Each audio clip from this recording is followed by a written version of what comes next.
The Senate Judiciary Committee held a hearing on public school safety in response to last month's mass shooting at a high school in Parkland, Florida. The father of a student killed at the school testified, along with FBI and ATF officials. We'll also hear testimony from Florida Senators Marco Rubio and Bill Nelson. This is 3 hours and 45 minutes.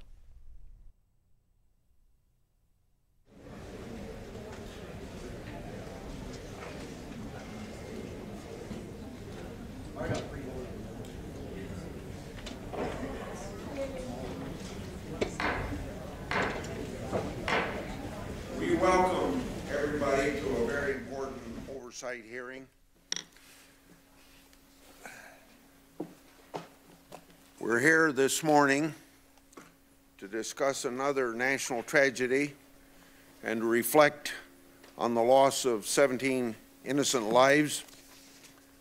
The February 14th, 2018 attack on Marjory Stoneman Douglas High School at Parkland, Florida was an evil act committed by a troubled young man. He will account for what he has done in the court of law. But today, we will also call the government to account for its role or absence of role in this tragedy. Federal, state, and local officials each received tips about the alarming behavior of the Parkland shooter. Their failure to act allowed the Parkland shooter to obtain and continue to possess firearms. In the wake of the Parkland attack, this committee has an obligation to find out what happened. We must hold our government to account for its failures and to make sure plans are in place to avoid future tragedies. But we must rally around consensus, evidence-based solutions that will protect our nation's most valuable resource, its young, from violent attacks. I hope that political opportunists will not interject extreme agenda into this debate. That might be good for the party politics of both parties and the fundraising for midterms, but it's not good for America and the safety of our citizens. I saw this happen after Newtown. After Newtown, I worked with my colleague Senator Cruz to introduce legislation that would have improved reporting to the NICS background check system, provided grants to support school safety measures and programs, supported the prosecutions of dangerous people who lied to try to buy firearms, and authorized a government study to solve the problem of mass shootings. That law could have helped prevent tragedies like Sutherland Springs and Parkland shooting. A majority of the Senate supported our bill on a bipartisan basis.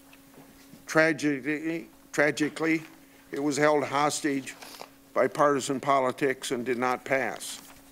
Senator Cruz and I reintroduced the Protecting Community and Preserve the Second Amendment Act of 2018 last week. In addition, I've worked with Senator Hatch here, former chairman of this committee, and on my right, to draft the Stop School Violence Act, which will provide needed funding to increase school safety. That bill now has co-sponsorship, bipartisan, 36 senators. I'm also co-sponsor of Senator Cornyn's Fix NICS bill, which is supported by 68 senators. I also support the President's effort to regulate bump stocks, if necessary, to pass a bill to get it done. And today, I want to announce that I will be introducing the Marjory Stoneman Douglas High School Memorial Act of 2018. This bill will provide funding to support Secret Service National Threat Assessment Center's efforts to conduct cutting-edge research into the prevention of school violence. And it will also enable the National Threat Assessment Center to train more of our nation's schools in how to conduct threat assessment and early intervention. The Secret Service has already trained 93,000 government officials, school administrators, teachers, and law enforcement officials in implementing effective threat assessment programs. This training enables local communities to prevent dangerous and unstable individuals like the Parkland shooter from carrying out intended attacks. The bill will enable the National Threat Assessment Center to share its own proven techniques and research with more of our nation's school systems. It is a fitting memory to the victims and survivors of Parkland attack and will help prevent future violence. I invite all of my colleagues on this committee and elsewhere to support this bill as a co-sponsor. I think it's clear that we have a number of bills that the Senate can come together to support that can reduce school violence and mass shootings. Some of this committee have said that we're not taking action, that we're not holding hearings and marking up bills on this issue. This is the second hearing on mass shootings and related legislation that we've had in 4 months.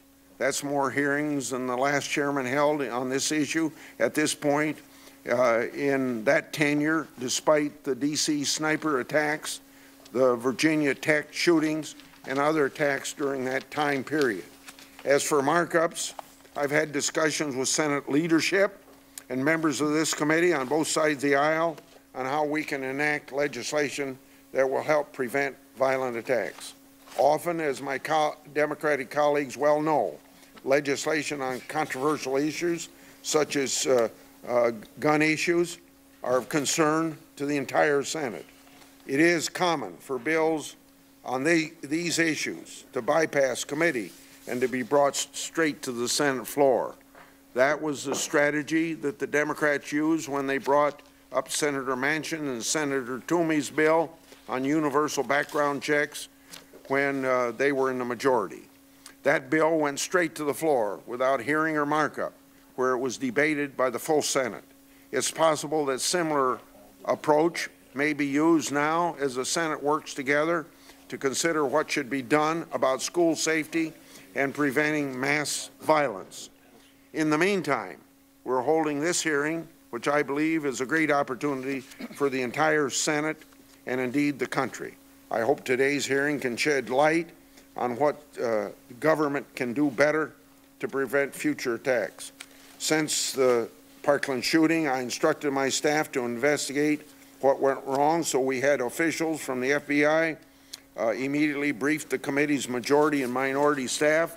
We also heard from representatives from Facebook, Instagram, Google, YouTube. These companies outlined their efforts to work closely with law enforcement and to quickly respond to inquiries in the Parkland case and similar cases. The briefings to the committee, Google and Facebook officials noted that the FBI didn't reach out to them to help identify and locate the shooter. If the FBI had done so, both companies said that they would have been able to provide detailed information, including IP addresses. That information likely would have provided the FBI with physical address. They also highlighted their efforts to use technology and user feedback to identify alarming contents that should be referred to law enforcement for further investigation. So I want to thank those companies for their willingness to meet and discuss these very important issues and for sending their representative to the hearing today. I also want to thank Ryan Petty, the father of Elena Petty, who was a victim of the Parkland shooting, and Catherine Posada, a language arts teacher at Marjorie Stoneman Douglas High School, for being with us today. We mourn the loss of that community and that school and look forward to your testimony and your perspective on this issue. The committee also invited Broward County Sheriff Scott Israel to testify. He declined. I've seen that sheriff all over television discussing the shooting, so it's disappointing that he has refused to speak to the country through his testimony before this committee. Michael Carroll, Secretary of Florida's Department of School and Families, was also invited. His department investigated and interviewed the shooter before the attack and then appears to have dropped the ball. He too has refused to appear, even though Governor Scott didn't oppose his attendance by thumbing their noses at Congress. Sheriff Israel and Secretary Kerr have let the American people down, and also the citizens of Florida that they serve.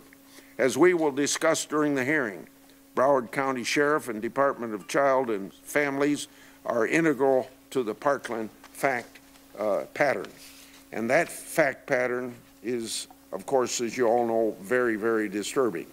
In September 2017, the shooter posted a comment on a YouTube video that read, quote, "I'm going to be a professional school shooter," end of quote.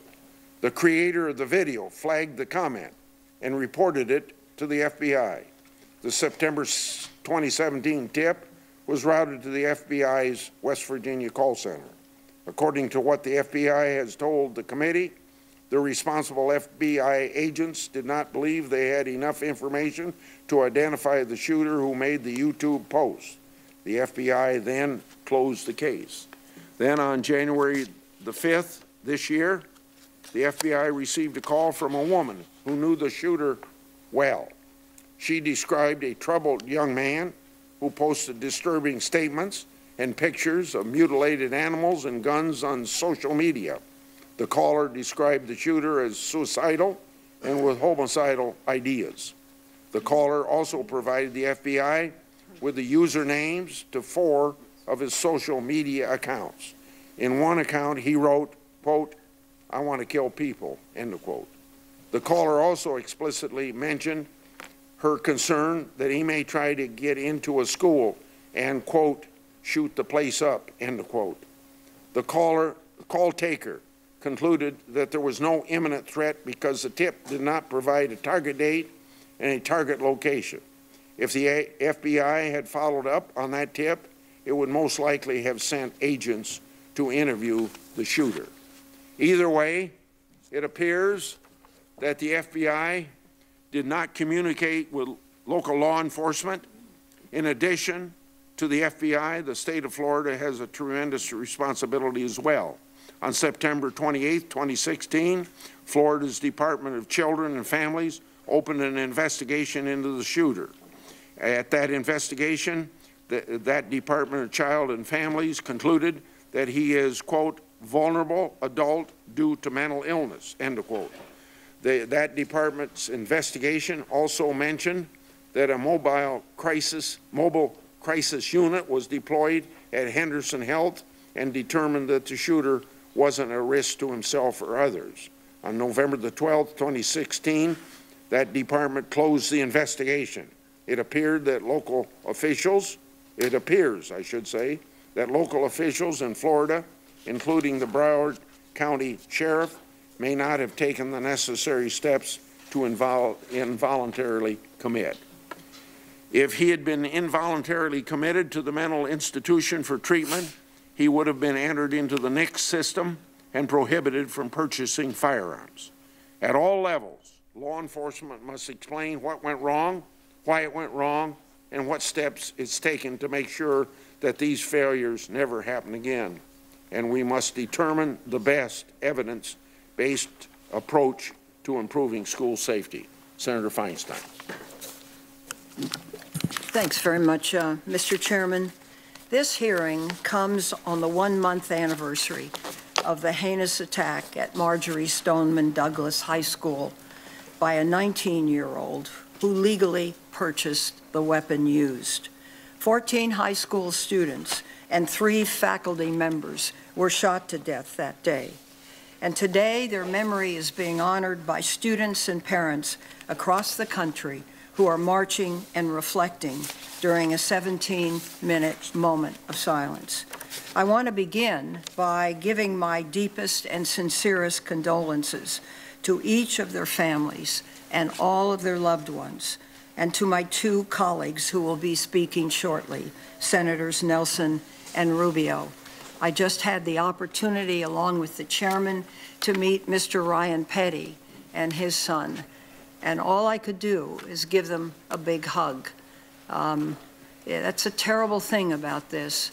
All you can do is give a victim a big hug. Just this past Saturday, in my home state of California, the nation woke up to heartbreaking news of a gunman who took hostages in a military veterans home. The gunman brutally gunned down 3 victims, Christine Lober, Jennifer Golick, and Jennifer Gonzalez, each of whom worked at the veterans home.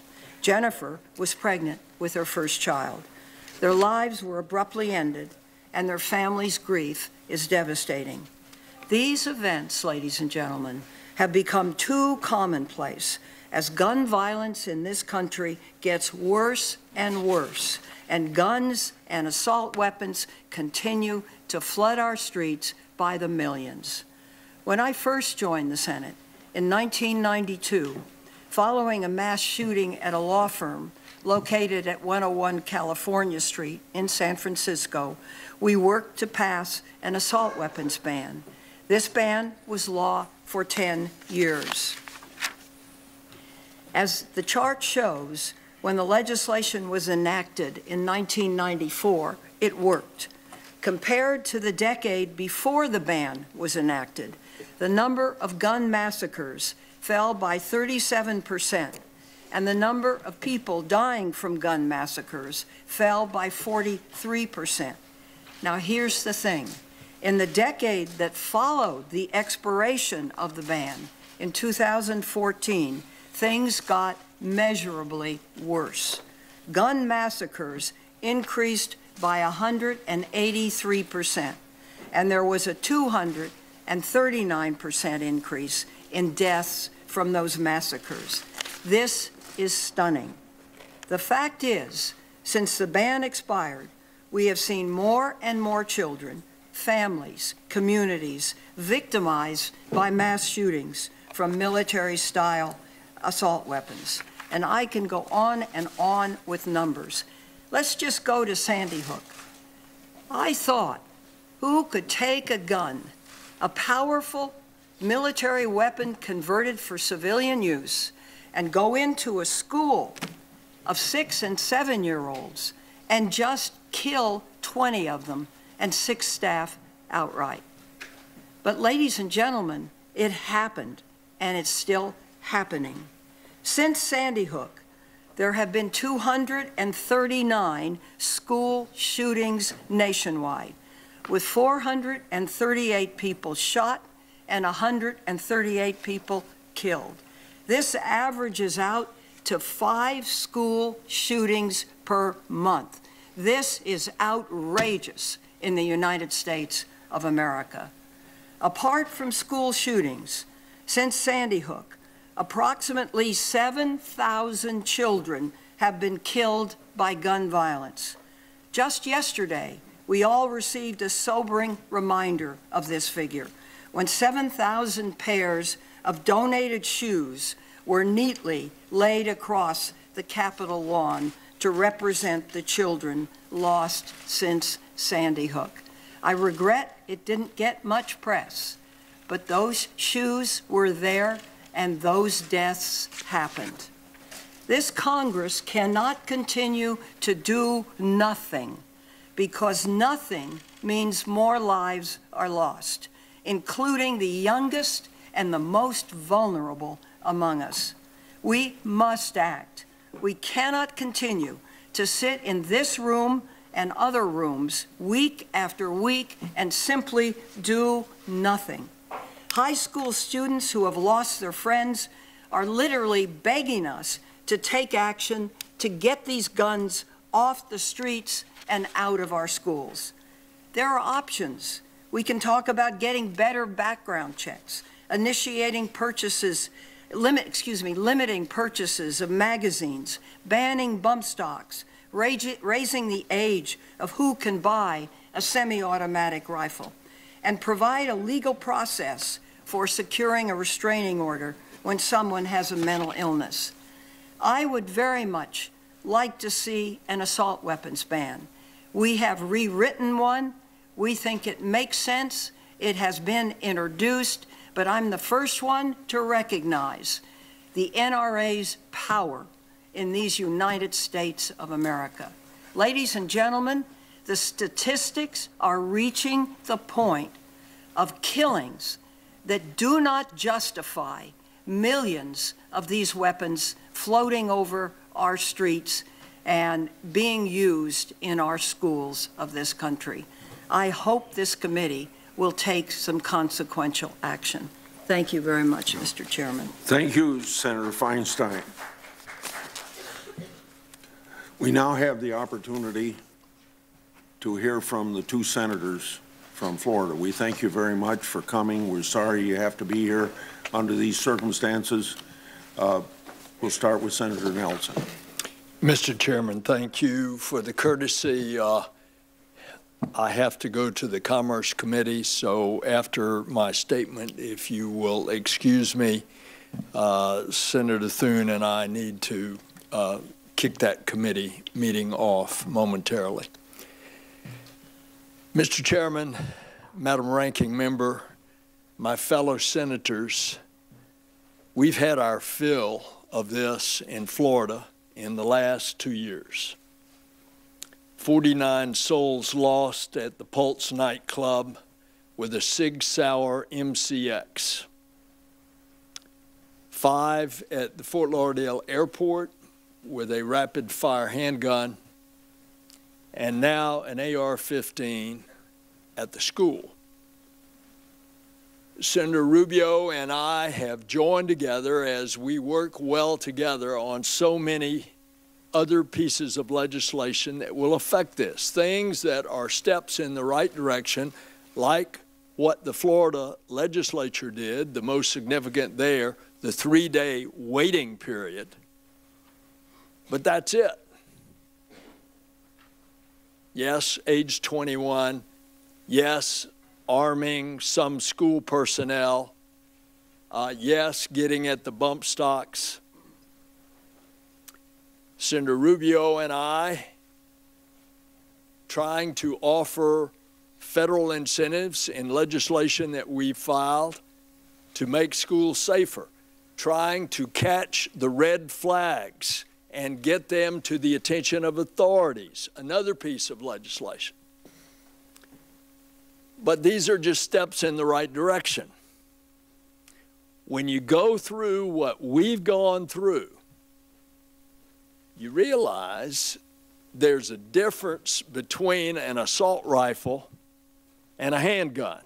And all you have to do is talk to the trauma surgeons in Orlando and in Broward County, and they will tell you that a handgun bullet, of which they handle many, they can save their life unless it hits an organ like the heart. But they can't save the life if somebody is hit by an assault rifle bullet, because it's 3 times the velocity and it's 3 times the energy when it hits its target, and it tumbles. And if it hits an organ like the liver, it will pulverize the liver, and it'll come out the other side of its victim as big as an orange. That's the difference between these weapons. When you add an assault rifle with a banana clip that's now got 30 rounds, and by the way, I'm a hunter. I grew up on a ranch. I have hunted all my life. I still hunt with my son. And there are some game that you hunt that you're limited as to the number of bullets or shells. You put a banana clip in an assault rifle and you're out to do massacres, just what we have seen. Another, and it's common sense. Now, I'm a co-sponsor of Senator Feinstein's legislation. What about all the assault rifles out there? Senator Feinstein is absolutely common sense. You can't go and eliminate all of them out there, so her legislation is on a going forward basis. It's common sense to get the assault rifles and the banana clips off the streets. And the other piece of legislation is so common sense, is background checks. There are too many ways to get around it. we actually have a constitutional amendment in the state constitution from the late 90s in Florida that says background checks are mandated, but people get around it by doing the gun shows and the non-federally licensed dealers one to another. They get around it. And so if you require a universal background check, then you're going to catch things. And then you could add what Senator Rubio and I have been trying, the red flags. You could add the restraining orders would be picked up. You could even get at the terrorist watch list or somebody who had been on the terrorist watch list but was not when they purchased the weapon, like Omar Mateen, that had he had that check, he would not have killed those 49 people in Orlando because he would have been caught in that background check. Universal background checks, common sense. I know the politics here, Mr. Chairman, and it's tough. And of course, what I'd like to see, as I have supported in a bipartisan way with my colleague, any little step that we can get. But at the end of the day, you're not going to stop these massacres until you get at these two common sense things that I've suggested. And oh, would I like it not only to be in that school, no more massacres, but that'd be the last massacre forever. Thank you, Mr. Chairman. And if I may be excused to go on to the Commerce Committee. Of course, you're excused. Thank you. Senator Rubio. And thank you, Senator Nelson. Thank you, Mr. Chairman, and to the ranking member for holding this hearing. Unlike any of the issues we've confronted in the 7 years here, this one has had a dual impact, both as a policymaker and also as a father of 4 school-age children, including 2 girls in high school. And each time the pictures come up of the students and their families, I know I'm familiar with the stories because they're the stories that could very well have been the classmates of the children that my kids go to school with. And like parents all across the country, one worries every day now about what could happen when you drop them off in the morning. And no American family should carry that burden. And our heart breaks for the families that are carrying it now. And in the hopes that we can act here to make sure this happens to no one ever again. Today, across the country, in a few minutes, students from across America will be exercising their First Amendment right to speak out about changes that they want on how we regulate our Second Amendment right. It's an interesting lesson in civics and in our constitutional process, which of all the committees in the Senate, this one understands better than any. And unlike any other, or more than any other committee in the Senate, this committee also understands the difficulties and the political back and forth that occurs, the strong, well-intentioned differences of opinion that exist about how to regulate that Second Amendment. But the one thing I believe we do have common ground on is I know of no one in this country who wants to see another community or another state endure such senseless violence. In the aftermath of this shooting, I spent time talking to school administrators and law enforcement and families, students, state officials, everyone we could talk to learn, to ultimately identify what could have stopped this. And I want to unequivocally state to you that this tragedy was the result of 2 things. The first is of a multi-systemic failure by government agencies at the federal, state, and local level. And second, because of vulnerabilities in our existing laws that need to be addressed. One of the family members I've spoken to regularly and whom I admire for his strength and his dedication is Ryan Petty, Elena's father, who will be speaking to you in a few minutes. He lost his daughter on that day.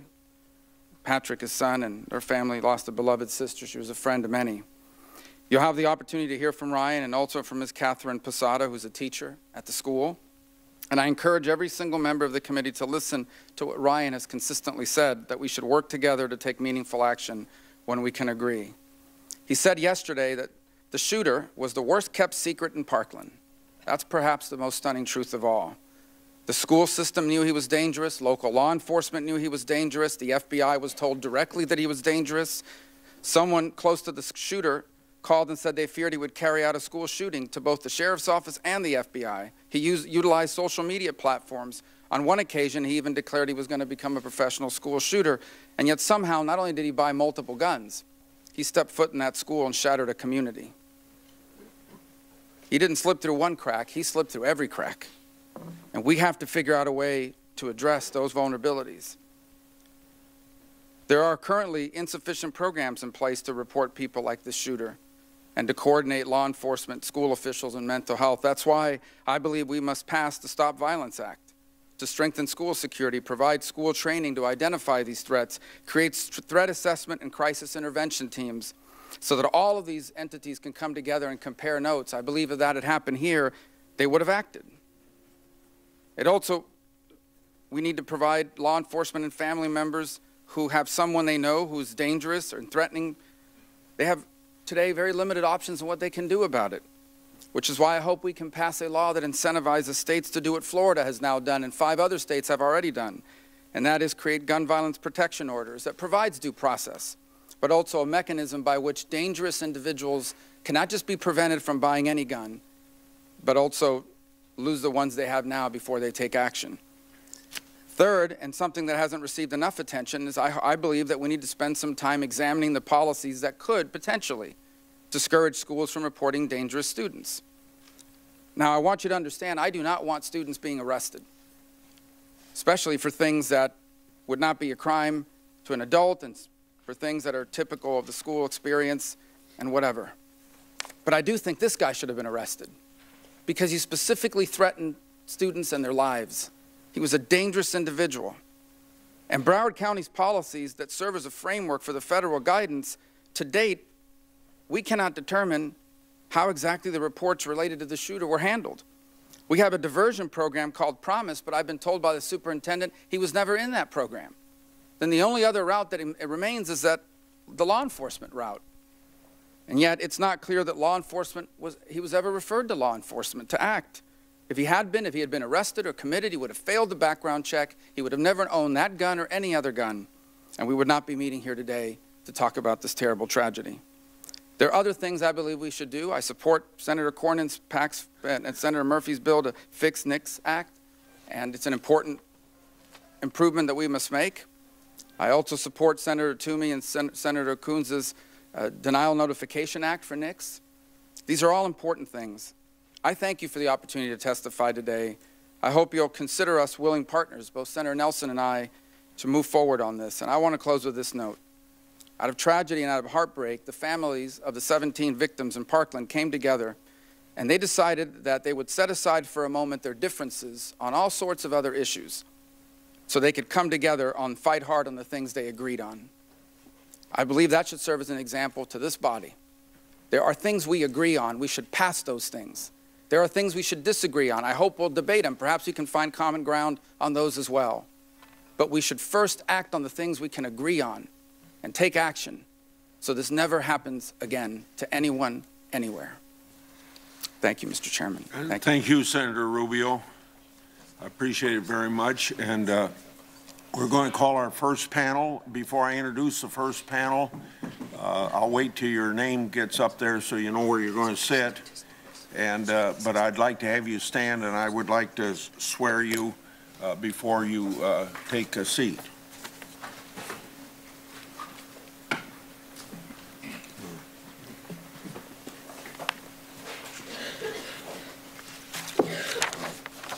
Do each of you affirm that the testimony you're about to give before the committee will be the truth, the whole truth, and nothing but the truth? So help you God. Thanks for each of you assenting to that. Sit down, and I'm going to introduce you now before you speak.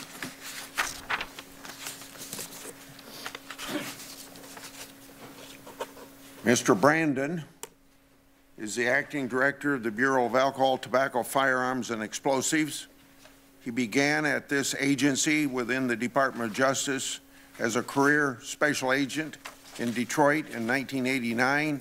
Mr. Brandon has also been in the United States Marines from 1978 to 1982. David BOWDICH, is the acting deputy director of the Federal Bureau of Investigation.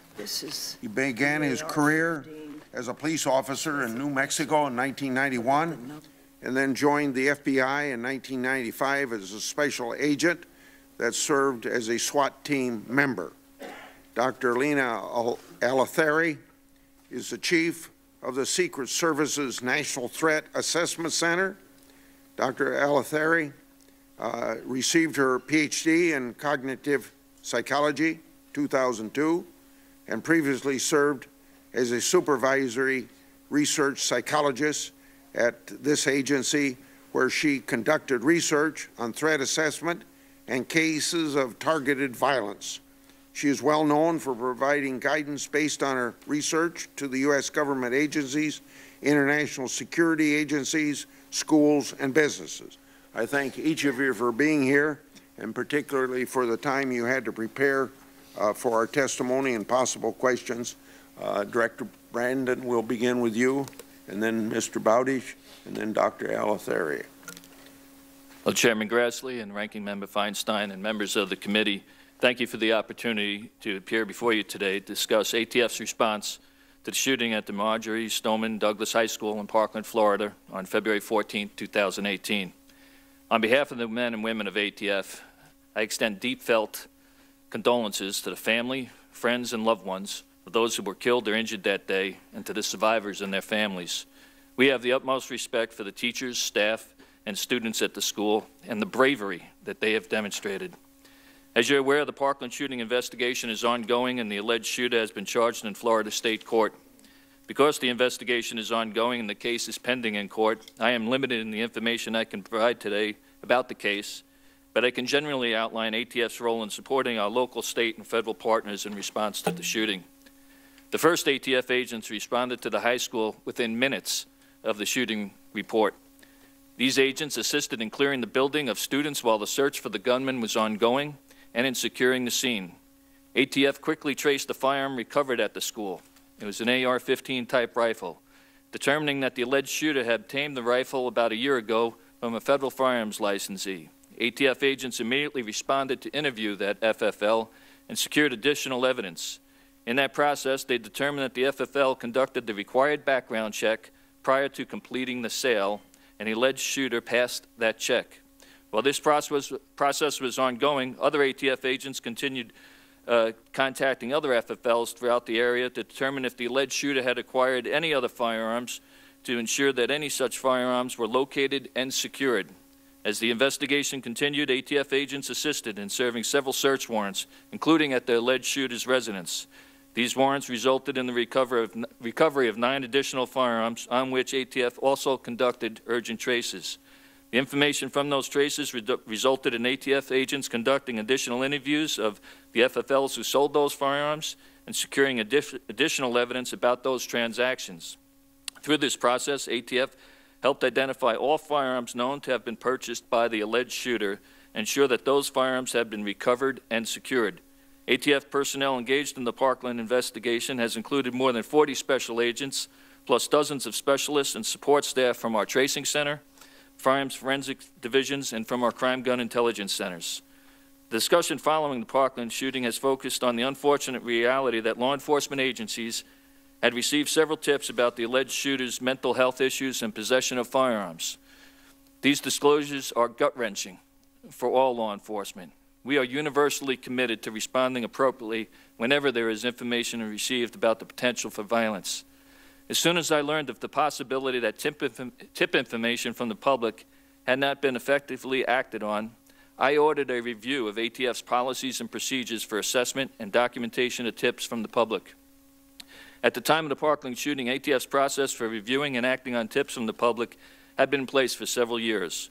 That process includes direct tip calls to agents in our field divisions throughout the country and tip information received through our toll-free national telephone tip lines and through emails and online tips and via text messages through a mobile device application that we deployed in 2016.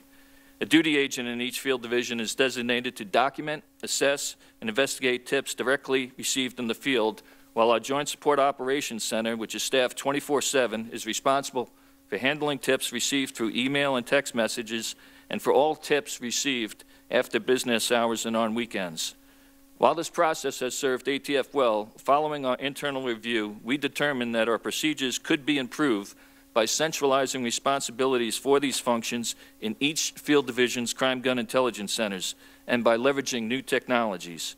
Using existing resources, we quickly developed and have now deployed, actually last week, an effective system known as ITIP to document, disseminate, and track tips we receive from the public, and have updated our protocols and policies to ensure consistent, effective follow-through on these tips. Mr. Chairman and members of the committee, thank you again for the opportunity to discuss this matter with you today. But before I close, however, I would like to, one last thought.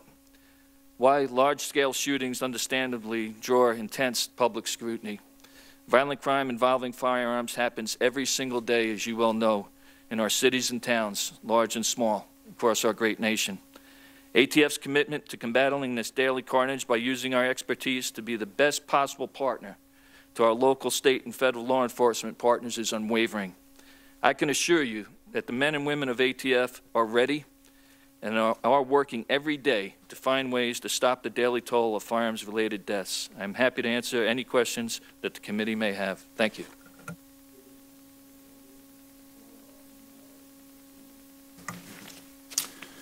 Chairman Grassley, Ranking Member Feinstein, members of this committee, it is my privilege to appear before you today as the Acting Deputy Director of the FBI. This is my first formal appearance before any congressional committee, and I wish that it were under different circumstances. On February the 14th, 2018, at Marjorie Stoneman Douglas High School in Parkland, Florida, a former student shot 17 innocent people and caused significant physical and emotional harm to countless others. This tragedy abruptly ended the lives of kids who had their lives and their dreams ahead of them and stole their futures.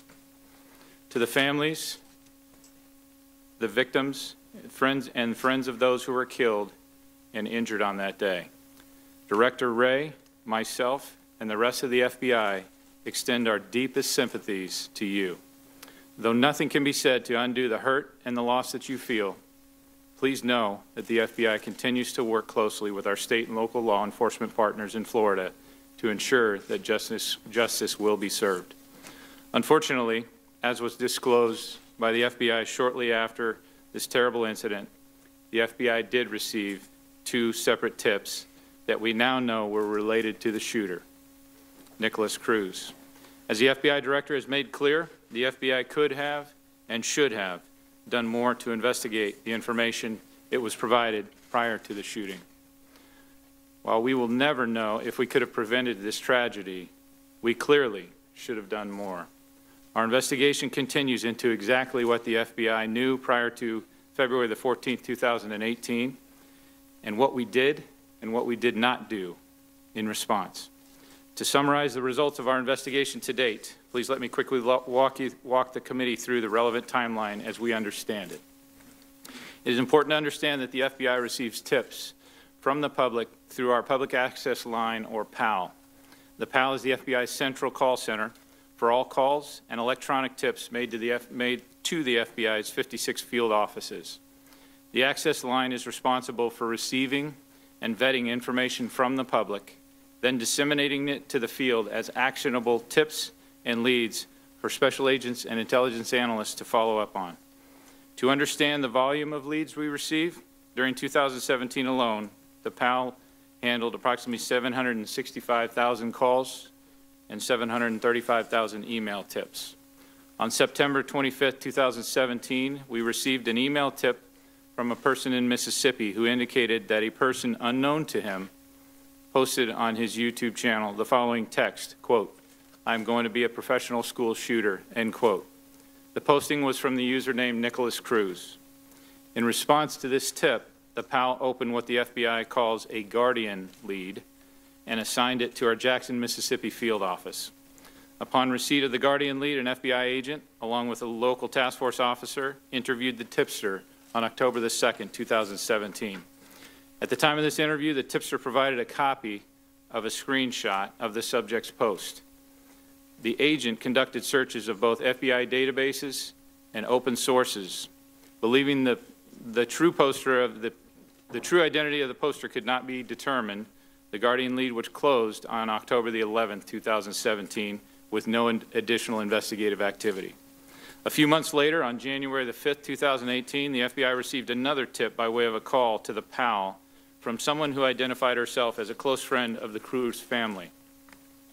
The caller provided information about Cruz, to include the following: statements about Cruz harming himself and others, references to ISIS, that he had threatened his mother with a rifle, that he had purchased several weapons, that he wanted to kill people, and she believed he was going to explode, that he was mutilating small animals, that the caller was concerned that Cruz might shoot up a school. The caller also noted that Cruz was 18 years old, but had the mental capacity of a 12 to 14-year-old. She indicated she was very concerned and had contacted the Parkland Police Department and just wanted someone to look into this matter. Upon finishing this call, the FBI operator conducted a search of our databases and found the closed Guardian lead out of Mississippi. The operator then consulted with her supervisor, and the matter was closed. The information was never forwarded to a field office or to any of our state and local partners for review or action. As the FBI learned of the Parkland shooting incident, our personnel searched our holdings, and discovered the two tips. This is not the kind of news I want to deliver to this committee, to the families, or to the public. But we are committed to transparency in all that we do on behalf of the American people. While I cannot fathom the anger and the sense of loss of the victims' families and friends, I again want to express on behalf of the men and women of the FBI our deepest sympathies and regret. When we make mistakes, we will not hide from them, and we are committed, with your help, to doing whatever is necessary to correct our mistakes, and so that tragedies like this cannot be repeated. Thank you, and I look forward to your questions. BOWDICH. Now, Dr. ALATHARI. Good morning, Chairman Grassley, Ranking Member Feinstein, and distinguished members of the committee. I want to thank you for the opportunity to appear before you today to discuss school safety and the important work the Secret Service NTAC program has done in the prevention of targeted violence. On behalf of the men and the women of the Secret Service and the National Threat Assessment Center, I want to express my sincere sympathy to the victims and families impacted in both the tragic shooting at Marjory Stoneman Douglas High School in Parkland, Florida, and the mental health clinicians killed last week at the Pathway Home Veteran Facility in California. Over the last 20 years, our center has been conducting research, training, and consultation on the prevention of targeted violence. In fulfilling its congressionally authorized mission, NTAC has researched and published reports on attacks targeting government officials and facilities, public spaces, K-12 schools, and institutions of higher education. What we have learned from these efforts has enhanced our agency's own investigations to adapt to the changing dynamics of those who come to our attention and the risks they pose to the larger community. To address these emerging trends, our agency adapted its own operational protocols to ensure that we partner with state and local law enforcement and others to share information that we uncover during our investigations so that we might prevent a threat to the places where we work, live, and learn. Due to NTAC's expertise in studying school-based violence and in support of the Department of Homeland Security's efforts in this area, NTAC has recently initiated projects specifically related to school safety. The first will be the creation and distribution of an operational guide that will provide school personnel, law enforcement, and others with guidance on the creation of comprehensive targeted violence prevention plans in schools. We will also be conducting a new research study examining incidents of targeted school violence.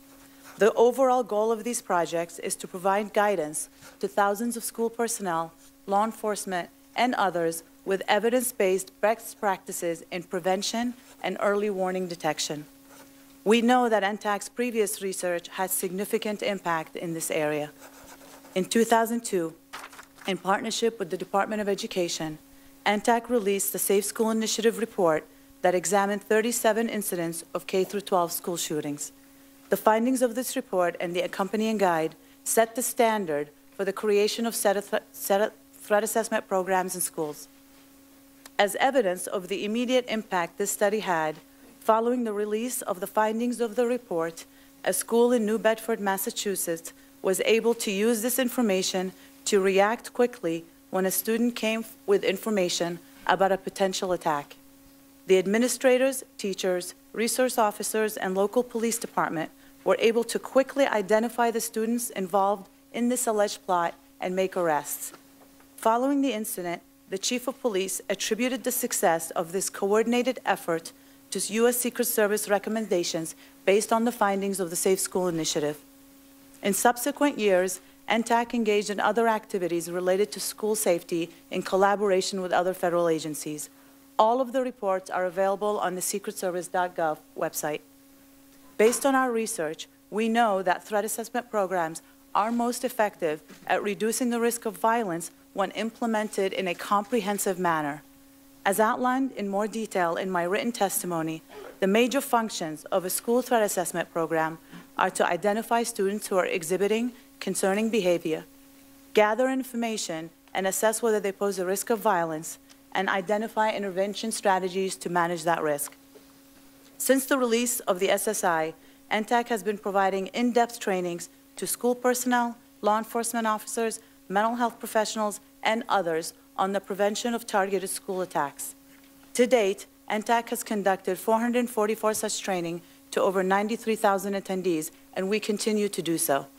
We also provide consultations for schools, law enforcement, and other agencies on the development of threat assessment programs tailored to their own missions and resources.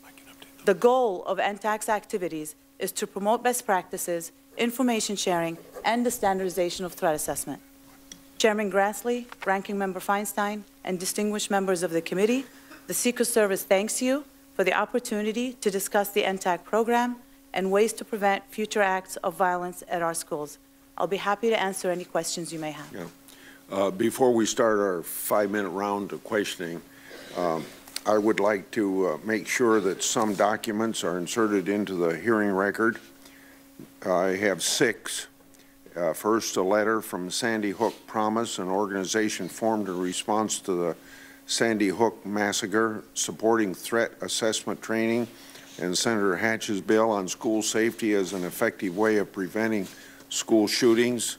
Number 2, a timeline for the shooter, Mr. Cruz's firearm purchases. Number 3, a copy of the Florida Department of Children and Family investigation into Cruz. 4, a transcript of the FBI's January 5, 2018 call about Cruz. 5, the Broward County Sheriff call log regarding Cruz. The Broward County Sheriff timeline of events on the day of the shooting. And if there is no objections, I'd like to submit these documents for the record. And then one other statement about the FBI and letters that we wrote to them on March 2nd, 2018, following up on the briefings that the FBI gave my staff on February 23rd, 2018. I should say not just my staff, but the staff of the entire committee, both Republican and Democrat. Although I requested a response by March 12th, I have not received one, and I expect better from the FBI, especially when it comes to questions related to the Parkland shooting and this hearing, and hopefully the imminence and necessity of passing some legislation quickly. I will start with my question, and then Senator Feinstein, and then I have a list of the Republicans, and I'll ask Senator Feinstein to give me a list of the order of the Democrats. I'm going to start with Director BOWDICH. January 5, 2018 tip was so specific. It provided clear detail about Cruz's potential to be a school shooter. However, according to the briefing that you provided the committee, Sorry, don't let it bother you. I'm sorry. Oh, never. I'm sorry. Thank you. Thank you. Yeah. However, according to the briefing that you provided the committee, the FBI believed Cruz was a local matter because the January 5th, 2018 tipster said that she had called Parkland Police Department about Cruz. Did the FBI reach out to the law enforcement to give them a warning about Cruz, and if not, why not? Push the red button. No, sir, we did not. I do not know why the call taker did not do so. I do know she conferred with her supervisor, and she made some sort of a presentation about what was contained in that call, and a decision was made. There was discussion about the fact that the local department had been notified. You're absolutely correct, Senator. The call was very explicit. However, they made a decision to close it, no lead value, and no call was made to the local jurisdiction. Is that FBI employee considered to be a diligent person? Senator, I don't know the employee personally. Then that's good enough. If you can't answer it, don't answer it. But I think we ought to be finding out. Director Brandon, I want to ask you about bump stocks. In its advance notice of proposed rulemaking, the ATF proposed a rulemaking process, quote, that would interpret statutory definition of machine gun in the National Firearms Act and the Gun Control Act to clarify whether certain devices, commonly known as bump fire stocks, fall within that definition, end of quote. A few weeks ago, our president called for the ATF, quote, to promote a rule banning all devices that turn legal weapons into machine guns, end of quote. Last Saturday, DOJ announced that the proposed regulation had been submitted to the White House for OMB to review it. Does the ATF proposed regulation focus on bump stocks, or does it include other devices, or how soon can we expect the bumps, and how soon can we expect the bump stock regulation to be promulgated? Senator, thank you for the question. And when I was here on December 6th, I did inform the committee about the advance notice of proposed rulemaking being at OMB. And then when it was cleared, we would step on the gas. It was announced on September 26th for 30 days. We received over 113,000 comments. Many didn't answer the questions that we asked. It was a market survey. But following the Attorney General's direction and the President's, we have now at OMB, as you mentioned, a notice of proposed rulemaking that will deal with bump stocks. Dr. ALATHARI, we propose, you have studied the issues of school safety for many years. In your opinion, what is the best way to prevent school shootings, and how did you arrive at the conclusion you're going to tell us? Based on our research and experience, threat assessment programs have been the standard for preventing these types of attacks, not just in the school place, but now in the workplace and other places as well, for the past 20 years. We do believe that a comprehensive threat assessment program is the most effective method at reducing this violence. That program would offer schools the opportunities to identify students who might be exhibiting concerning behavior, assess and gather information on this behavior, and come up with intervention strategies.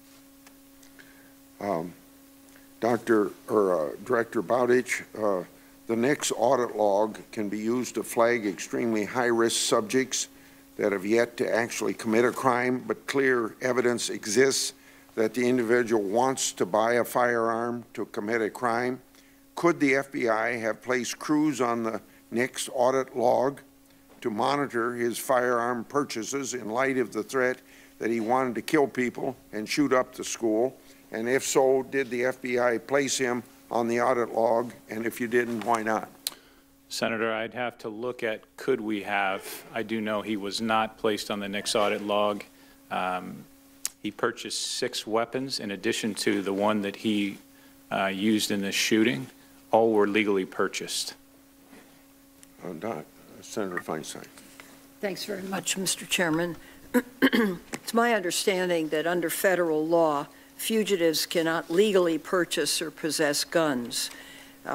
We've heard from local law enforcement that the Justice Department has issued a memo that forced the FBI NICS background check database to drop more than 500,000 names of fugitives with outstanding arrest warrants. because it was uncertain whether those fugitives had fled across state lines. Mr. Bowdich, can you describe why this determination was made by the Justice Department? Yes, ma'am.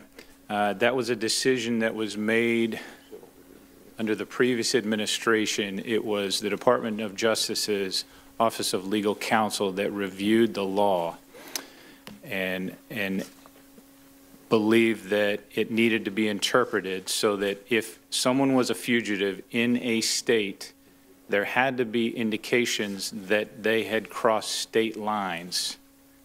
Otherwise, they were not known to be a fugitive under the law and the way it was interpreted. We would appreciate seeing that opinion. Would you provide it for the committee, please? I would confer with Department of Justice, but yes, ma'am, I will ensure we get it to you. Thank you. Following the murders of 9 churchgoers at Emmanuel AME Church in South Carolina in 2015, the FBI admitted it did not properly obtain information regarding the gunman's drug arrest record, which should have prohibited him from buying a handgun. The FBI apparently had not completed its review within 3 days because the dealer was legally permitted to complete the sale to the to the gunman. As a result, 9 were killed. Here, there are 2 questions.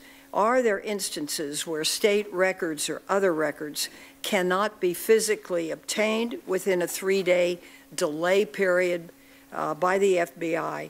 And in those instances, would it make sense to eliminate the 3-day requirement that allows a gun dealer to transfer a gun without a completed background check? Senator, it's a great question, and the decision on whether or not to eliminate is not ours. As I believe you know, a decision has to be made within 3 days to either proceed or not. After that, the firearms dealer has the option to proceed with it. That's what I was trying to say, but yes, maybe I didn't say it accurately. You're correct. Are there reasons? There's a variety of reasons why we cannot at times actually find the necessary amount of information to proceed. And in that case, that 3-day expiration does take place. What we find is many of the big box sellers do not proceed after 3 days until we get them more information. Well, would it make sense for those who do proceed, regardless of the need for additional information, to extend that period for an additional period of time? I guess I'll leave that to those that actually make that decision. On the face of it, it seems to me like it would make sense. Aren't you number 2 in the department? Yes, ma'am. I mean, don't you have some input in these things? I do have some input, yes, ma'am, and I do believe that it would make sense, yes. Thank you. Thank you, Mr. Chairman. Senator? Senator Corn. I know we were all feeling a tremendous sense of urgency at doing something meaningful to prevent terrible mass shootings like this, and I do believe that it's important for us to do what we can do, as Senator Rubio said earlier, and while we continue to debate other things upon which there is not yet consensus. But one of the things we can do, because we have 69 senators who are co-sponsored a bill to improve the background check system, which as a result of the failure of federal agencies like the Department of Defense, the information that would have prevented the purchase of a gun at Sutherland Springs was not uploaded into the background check system. The FBI's background check system is only as good as the information that's uploaded into it by the states and by federal agencies. And since the shooting at Sutherland Springs, 4,000 people with dishonorable discharges have been uploaded into the background check system that had not previously been loaded, which of course is a disqualifying factor under current law for purchasing a firearm. We could pass the Fix NICS bill today in the United States Senate. We've heard what the ATF is doing on bump stocks and the President's commitment to make sure that those instruments can no longer be purchased without regulation. We know that Senator Hatch has a school safety bill that many of us support that provide additional resources to help improve safety and harden those targets for potential shooters.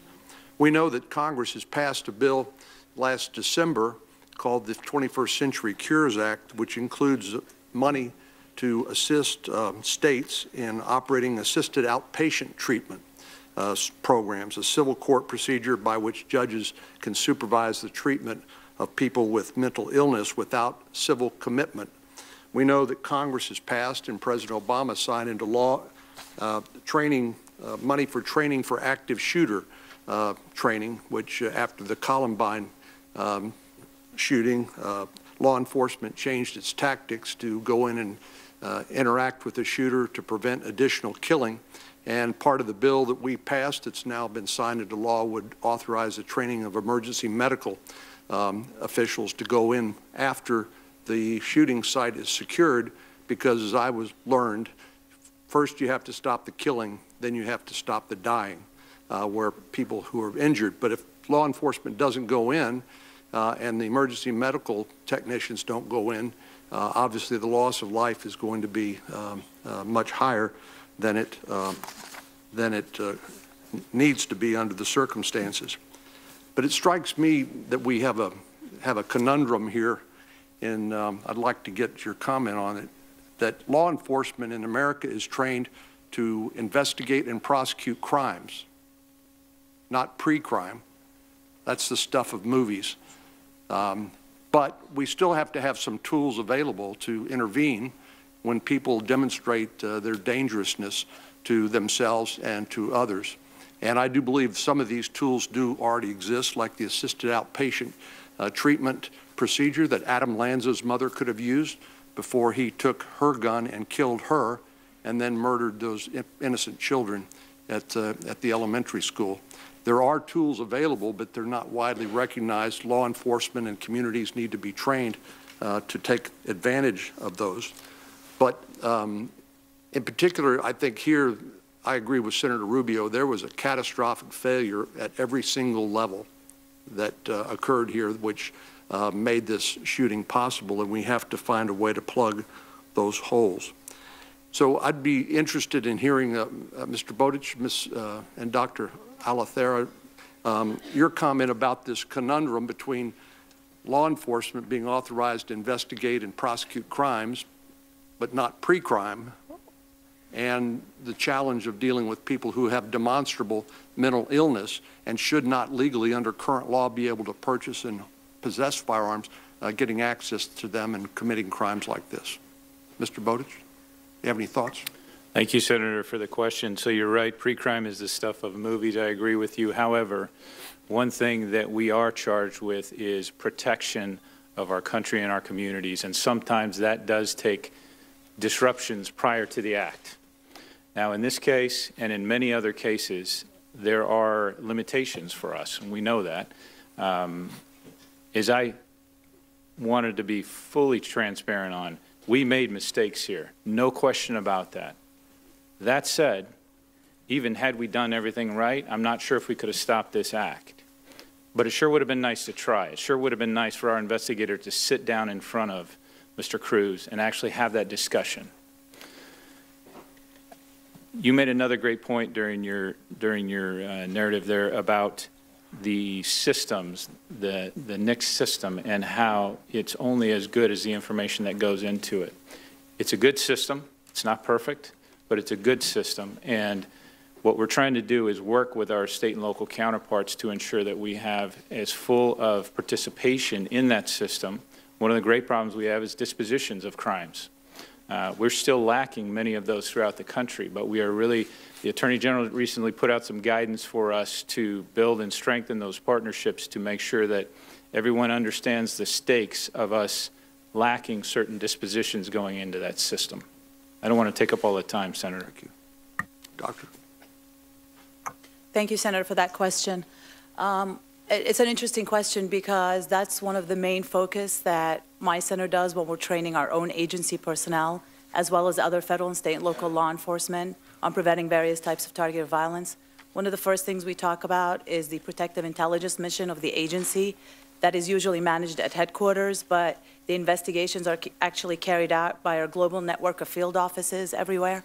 And for the most part, when someone comes to the attention of the agency for an inappropriate interest or a possibly threatening interest in one of our protectees or protected sites, they have not committed a crime.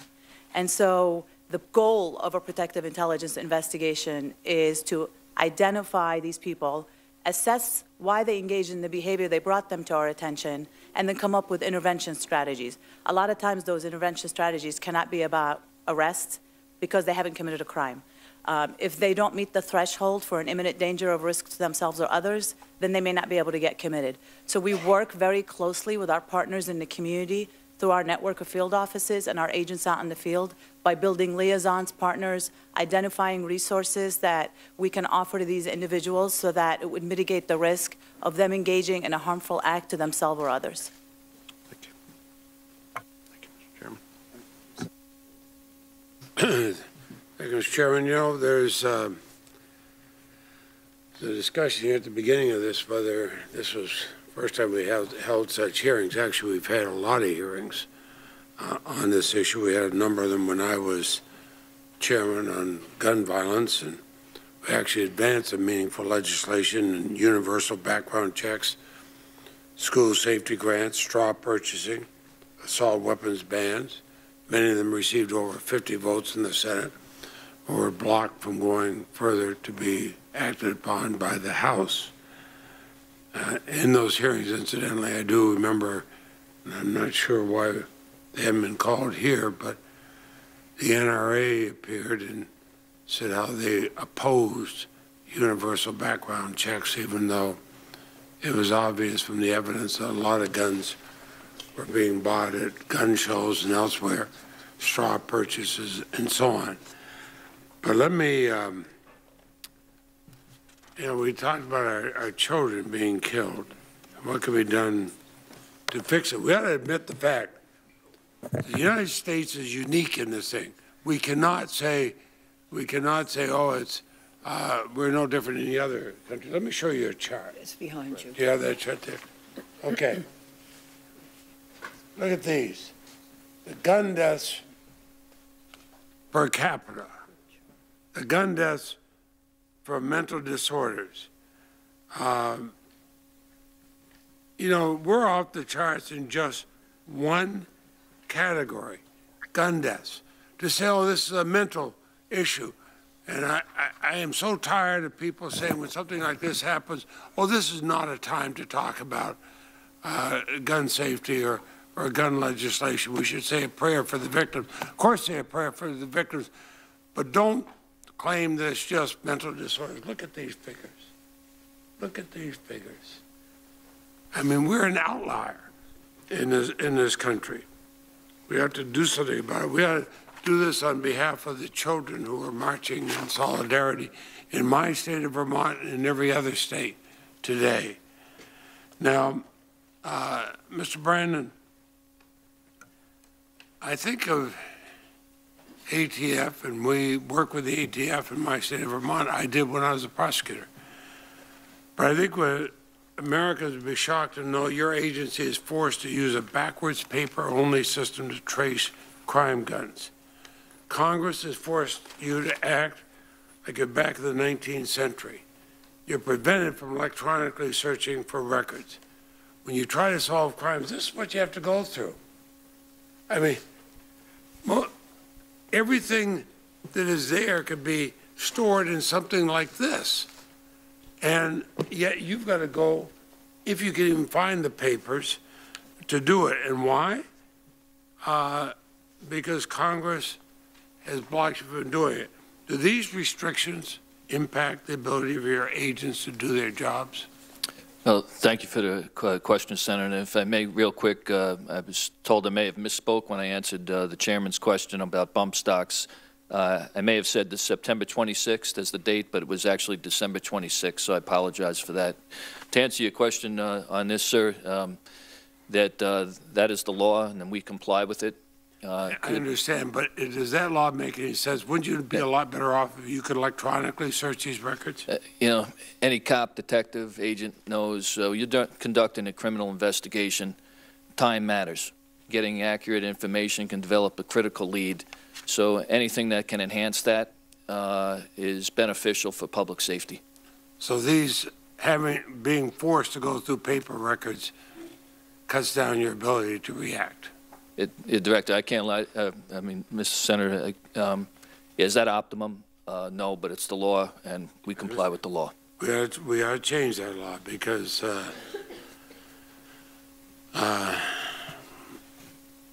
it makes no sense. There's like some in the House who want to force the ATF to conduct background investigations of felons to determine whether their firearms rights should be restored. Those background checks take between 40 and 100 hours, do they not? Yes, sir. And I'm the Vice Chairman of the Appropriations Committee. I know you're on a very tight budget. If you were going to do those detailed background checks they're talking about, you don't have it. And let me ask you just one other question. A lot of individuals sell firearms online or at gun shows, elsewhere. They can do that without background checks. Is that not correct? That's correct, Senator, assuming they're not a federal firearms licensee, and they would be required then. Yeah, I am concerned about this. I know Senator Feinstein asked about Nick's background checks. I think Mr. BOWDICH said that the Justice Department instructed the FBI to remove the records of individuals without saying arrest warrants from their background check system. 500,000 individuals. Did you notify the states before you removed these individuals? Because you'd had this standard for decades. Last year they were removed.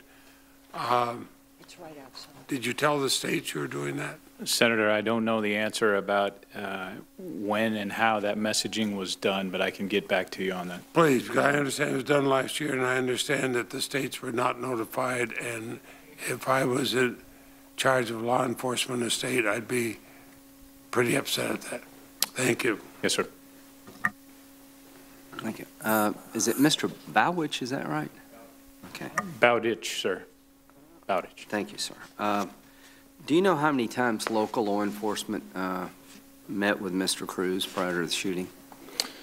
I've heard a variety of numbers. I believe it was between 30 and 40, sir. Could you get us that information later? Yes, sir. Okay. Ma'am, is it Altera? Is that right? Your name? It's Lina. Lina, okay. All right. Lina? That's close. All right. The profile, the risk assessment, let's apply what you do with what we've learned here. What happened here? How can you have 30 to 40 interventions? Was the man kicked out of school? Do we know?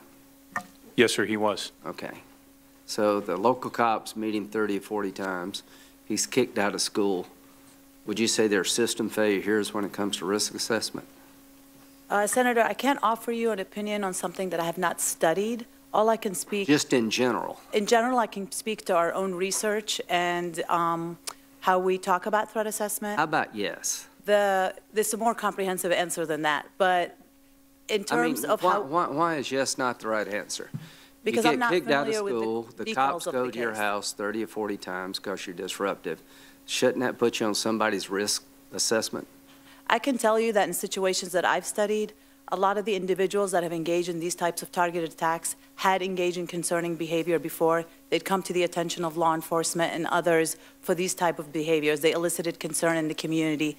And for the most part, the interventions varied on how people responded to them. Again, whether they had committed a crime or not, whether they had risen to the level of imminent risk. Okay. I can't speak to this particular case, okay, but that's what we've seen before. Back to the FBI. When you got the call, you don't know What did the supervisor tell the lady? Well, sir, we have Director Ray immediately launched an inspection team to our Segis, West Virginia facility. Is that inspection over? Is it done? It continues. The inspection, the report is being Do completed. you have any preliminary findings? We do. We have a number of recommendations that came out of it. So specifically, what made the supervisor believe you shouldn't pass this on? That's one of the recommendations that came out, is the fact that the way the call was presented between the call taker to her supervisor, we have two different recollections, so we do not actually know what was presented. So in the future, one of the recommendations is there will be more fidelity on how that was presented and more of a thorough review on the supervisor's part. Nobody followed up and called the local cops. Do you know this guy? No, sir. Okay. Now, in terms of tools available to law enforcement, I've introduced legislation with Senator Blumenthal that will allow law enforcement agencies to go to a federal district judge or magistrate to petition for an extreme, what do we call this thing, risk protection order, where you'd have to prove by a preponderance of the evidence that the person in question is an imminent threat to themselves or others. Do you believe that would be a good tool to have available to the FBI and other law enforcement officers in situations like this? Senator, anytime we can get more data to make a better decision, I think that's a good tool. Well, it's not data. This is going, how do you use the data? I mean, would you support allowing federal judges and magistrates to receive requests from law enforcement officers like yourself to act in ex parte fashion if the evidence, in your view, warrants going to a judge to say this person is a danger to themselves or others? Do you think that's a tool that would be beneficial to you? Not having read the legislation that's proposed, it's hard for me to say yes or no, but based on the face of it, it certainly sounds like a sensible issue for us to support. Are you aware of what Florida did regarding risk orders? I am not, sir. Mr. Brandon, you deal with guns all the time. Would you like a tool like this to deal with people when there's plenty of evidence from the community and law enforcement that this person is becoming mentally unstable, a danger to themselves or others? Do you think there's a gap in our law by not having a tool like this? Senator, thank you for the question. And as an expression, and within law enforcement, it's healthy to be on the left side of boom, which is, I think, what the lawyer's saying. So I would welcome it as long as there was a process that where we could go and it's not a law enforcement officer making that decision, but through a judge. I think it's healthy for the public. And through my job as an ATF agent in the street, I remember getting a call and making a house, knocking on the door, talked our way in. The guy was clearly mentally ill. And I went to the local sheriff's, passed the information on for officer safety. And so it was in that spirit. I did as much as I could with the information. I'm sure my law enforcement partners do the same. But to answer your question, I think it's healthy. Okay, and just my observation here is that the man did everything but take an ad out in the paper, I'm going to kill somebody. We tell our citizens to, if you see something, say something. Well, doesn't it become incumbent upon us as a society to do something? And that's what we're trying to do with this legislation, is to make sure if you see something, say something. Your government actually can do something. Senator Blumenthal. Thanks, Mr. Chairman. I want to follow up on that line of questioning, and I want to begin by expressing my respect and my gratitude to you as experienced law enforcement officials and your dedication to making America safer. And I want to ask you to, for the moment at least, abandon euphemisms and jargon. And I know we're in a setting here where the temptation is to use both. But you've just been asked by Senator Graham about the legislation we've been introducing, and it's attracting greater support, that essentially would give you a tool to prevent that person, when you know they're dangerous, from having or buying a weapon of war. say something when you see something, but do something to protect the public. That's what America wants today. And you know the people who work in your agencies on the streets want to prevent bloodshed and tragic deaths. Wouldn't it help for you to be able to go to a federal magistrate and say, we just learned that there is this 18-year-old out there who is threatening to shoot up a school or shoot himself or shoot his mother and then kill 26 people in an elementary school.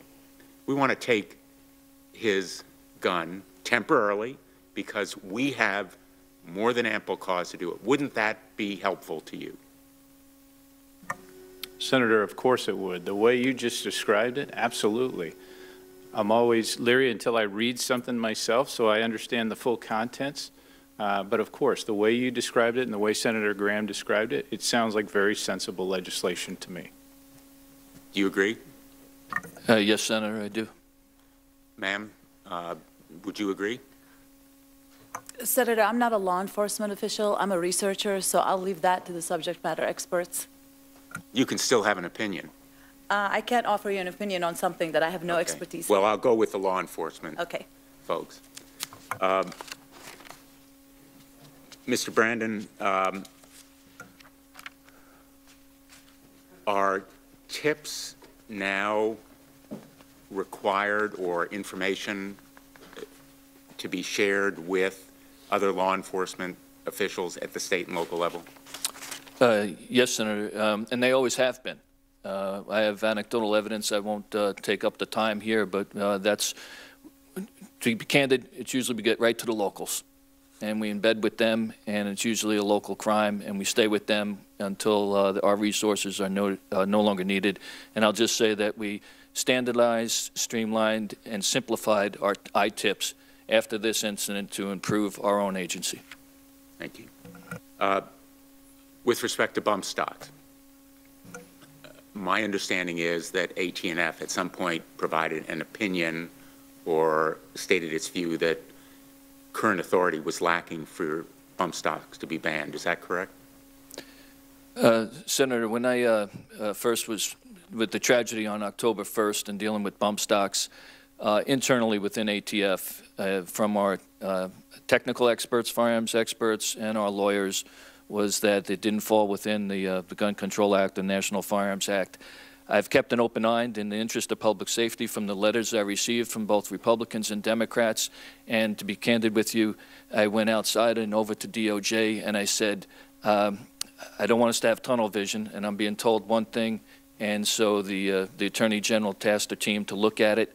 Since that time, our experts, and working with the DOJ experts, have led to the advancement from an advance notice of proposed rulemaking now to a notice of proposed rulemaking that is currently sitting at the Office of Management and Budget. So that has not yet been issued, but it will take time.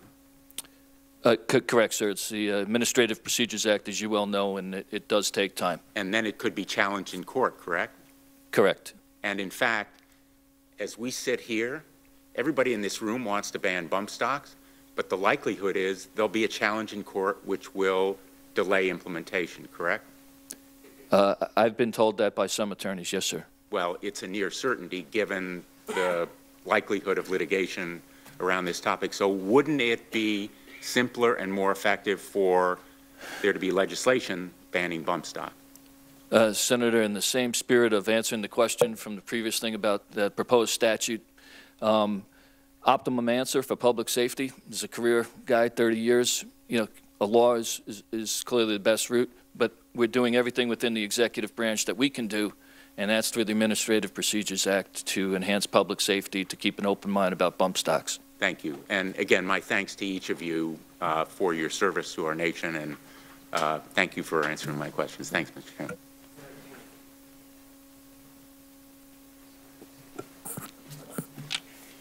Thank you, Mr. Chairman.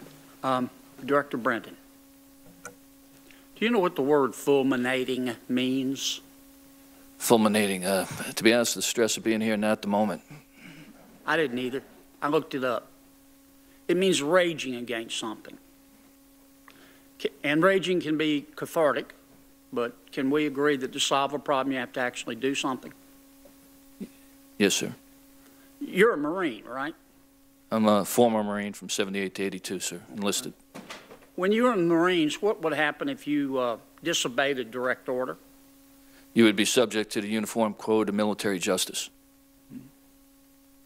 They would inflict pain upon you, would they not? Not physical pain, but you'd be punished. Yes, sir. In old school, when I was in, sometimes you'd catch one.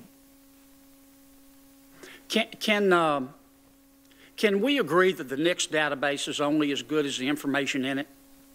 Absolutely, sir. The information should be accurate, timely, and relevant to make an important decision. Can we agree that we have federal and state workers whose job is to enter information into the database? Can we agree on that? Yes, sir. Can we agree that some of our federal and state workers do a good job, but some of them do a lousy job? Can we agree on that? Yeah, I would never sell any organization having 100% hitters as quality workers. Okay. Can we agree that every one of America's governors cares about the database working? I don't know all the governors, sir, but I would assume that the spirit they have leading their states would be the number one thing is to protect their people. Can we agree that the president genuinely cares about making sure the database works? Yeah, I was sitting in the room when he gave the order to the Attorney General in a memo, so he seems quite intent on stepping on the gas. Okay. I want to describe a scenario to you and get your opinion on it. Let's suppose that the president and every governor in America called in every one of his, or in the case of governors, her agency heads, and said, look, here's the deal. Some of our people are doing a good job getting information to the database. Some of them aren't. Within 7 days, I want you to fix it. Now, I haven't been up here very long, but I was in state government a long time. I feel pretty confident in saying at least one agency head is going to say, Mr. President or Governor, I can't do that. I don't have the money, or it's not one of my priorities right now, or I'm supposed to go on vacation next week, or can I have more time? Trust me, that'll happen. That's the one you fire. And then the word goes forth that the boss is serious about it. And the information gets uploaded. Can we agree, no disrespect to anybody, that would be more effective than saying, pretty please with sugar on top, do your job, and if you don't, I might take away your bonus? Yes, sir. Situational leadership, depending on the situation, you have to direct. And I think that's to your point, is that being directing on something that is important and important to everybody usually gets done. Okay. Director BOWDICH, I want to go to Sutherland Springs. Who in the Air Force didn't upload the information that they were supposed to? I don't know the answer, Senator. Do any of you know the answer? What I do know, Senator, is... Just a second. Doc, do you know the answer? No, I don't. Do you know the answer, Director? No, sir. Okay, it's been 4.5 months, right? Do any of you know what happened to that person who didn't do his or her job? No, sir.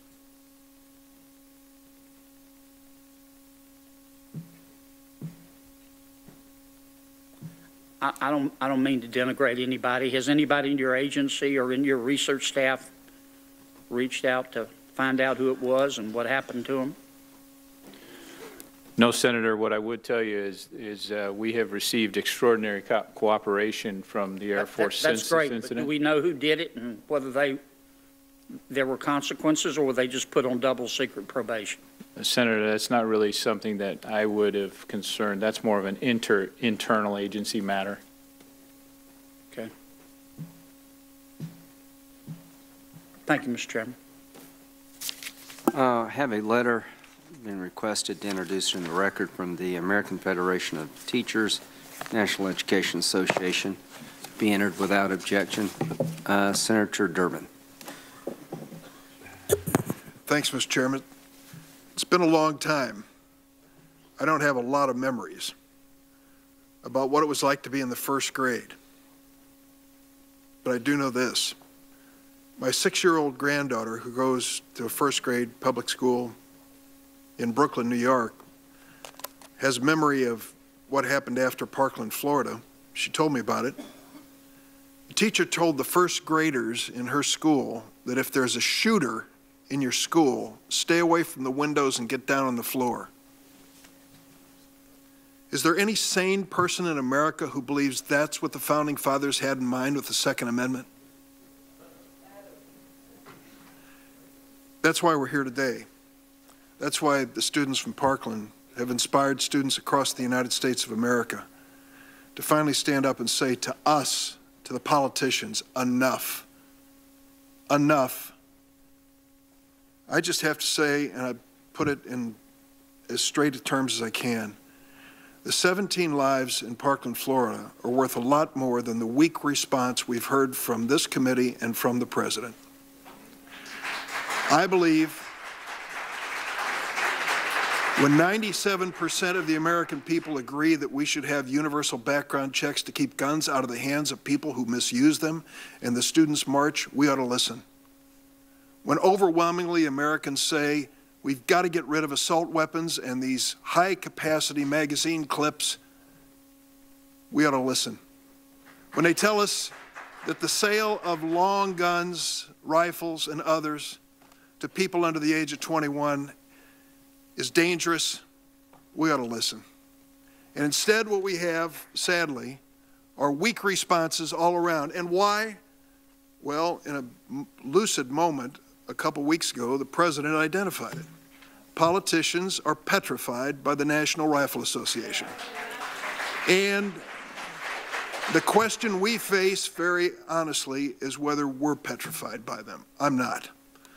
I don't get their money, I don't get their support, and I don't care to ever have it.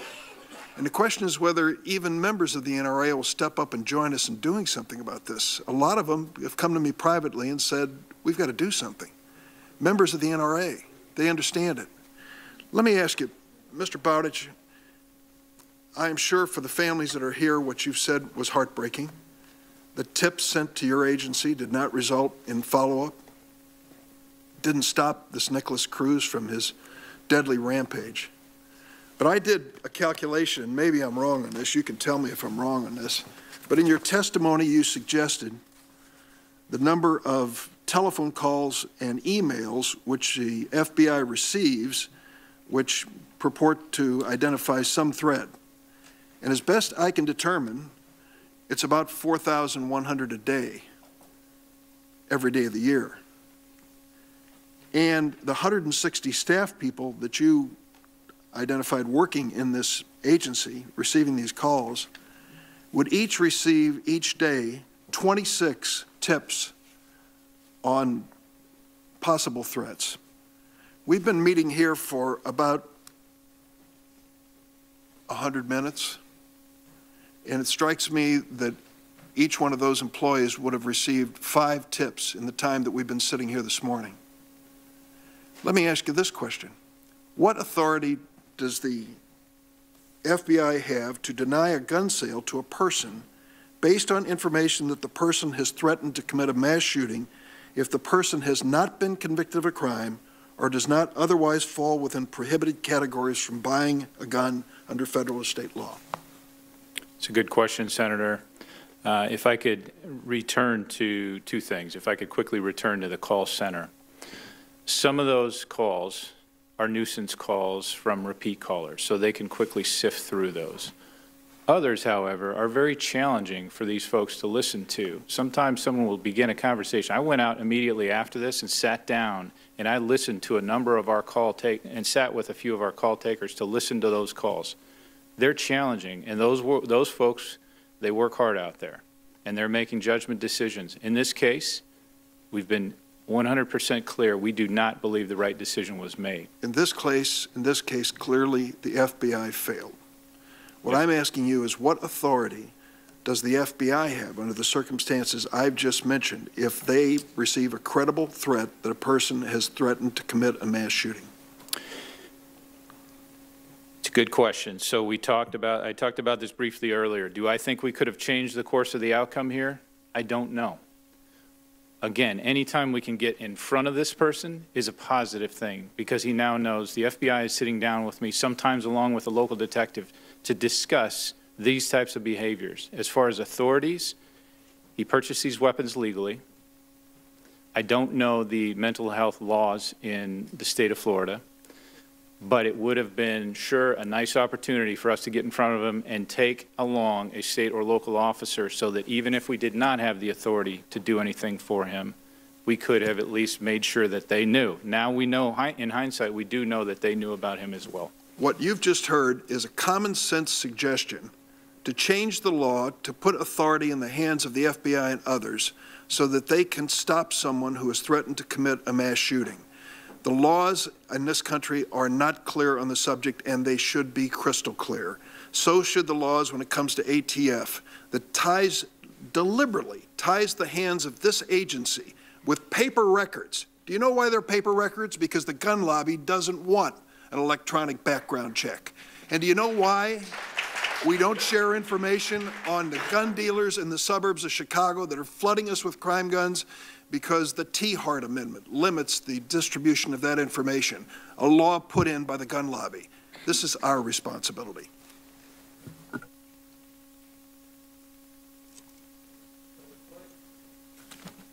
I'll pass until I've heard more of the testimony.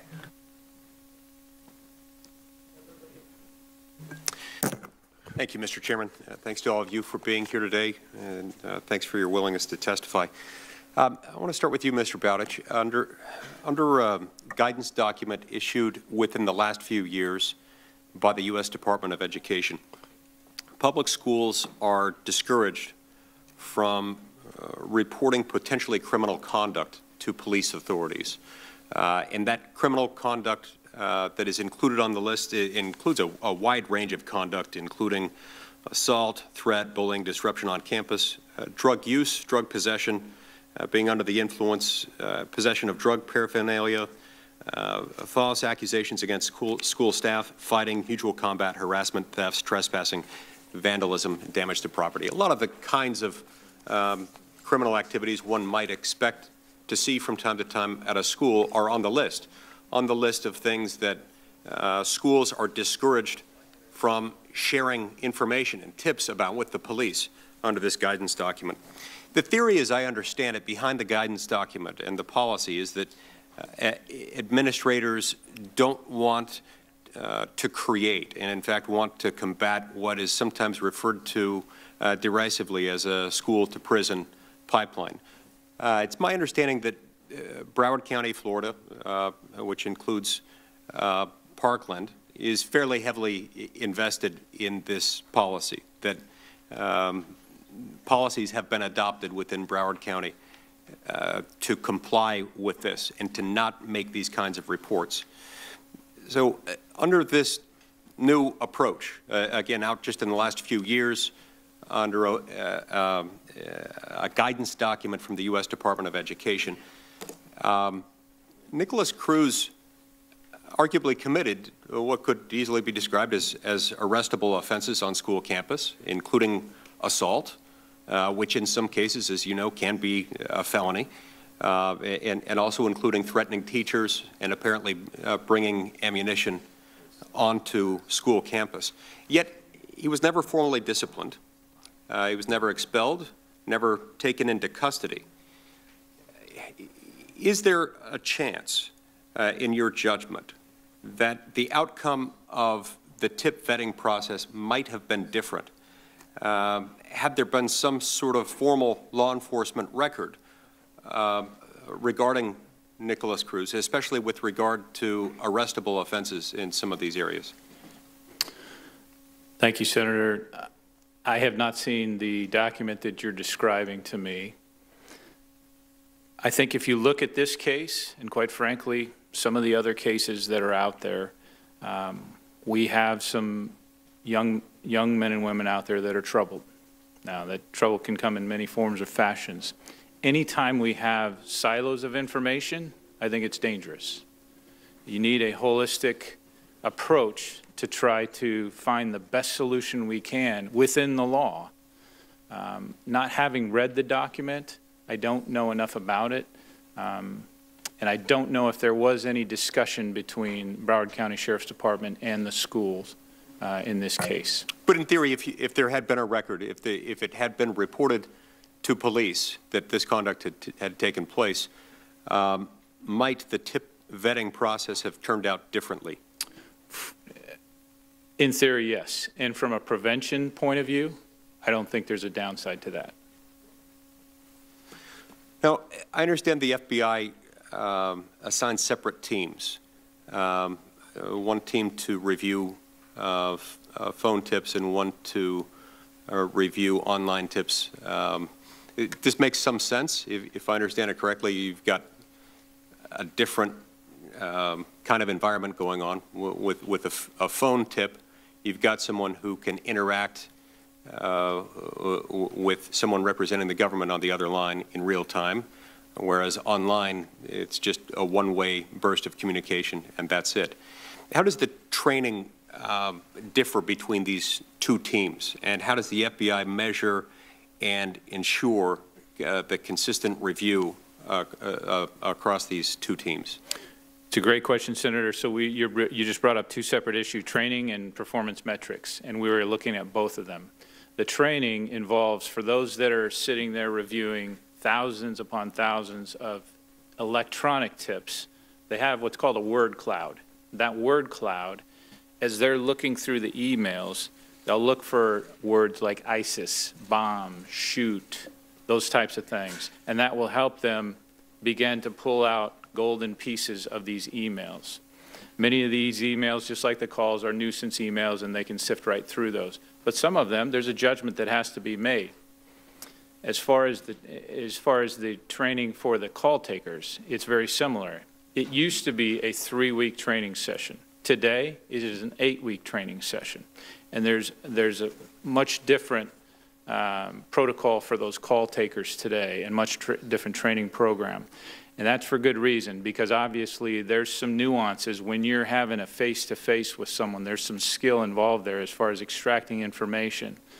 We want to receive the call, and we want to make sure that the caller is able to get out whatever they can, unless it's a nuisance caller. But there is definitely a different nuance to their training. As far as the metrics that you asked about earlier, that's something we're looking at. So performance metrics, any type of metrics can be a very good thing. In this case, we're looking at how are we judging our call takers before. And part of that was the speed at which they were taking their calls. And then how long it would take them to do their follow-up after they took the call. And that follow-up could be database checks. It could be scrubs of additional tips that they found. So we're not so sure that we didn't potentially drive some behavior there that is not good in a case like this. Certainly you have to hold people accountable for their time while they're on the line, but that's something that we've asked our inspection team to look carefully at. Your time is Thank up, you. Senator Rono.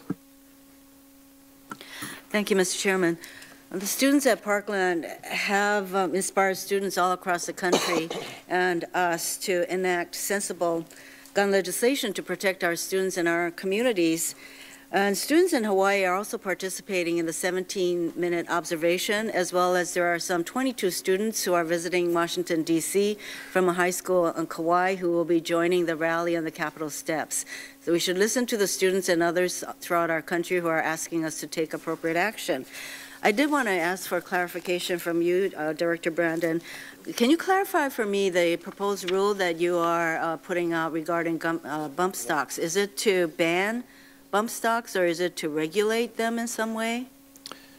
Senator, thank you for the question. And it's before I said the Office of Management and Budget, and it would be to for bump fire devices to fall within the definition of machine gun under the National Firearms Act and Gun Control Act. And therefore, if it's deemed such, then they would be banned. That's correct, ma'am. In 1986, you all passed a law that made it prohibited for machine guns. Before May 19th of 1986, they were grandfathered in. Anytime after that, they, unless it's for law enforcement or the military, they're banned. So it still has to go through a review process before even you propose the rule. So I would say that an outright ban legislatively is a better way to go. Dr. ALATHARI, by my calculations, the FBI receives about 4,000 tips every day via phone, email, etc. But even when they receive a tip as specific as the one they got about the Parkland shooter, and even when they went out to investigate, they weren't able to make the right judgment. And of course, hindsight is 20/20. But is there anything your training could have done to help the FBI better address this threat, or correctly address this threat?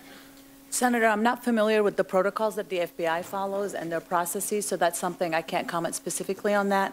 But I can tell you that one of the main components of a comprehensive threat assessment program is to establish central reporting mechanism. That mechanism should be the sort of repository where the information comes in.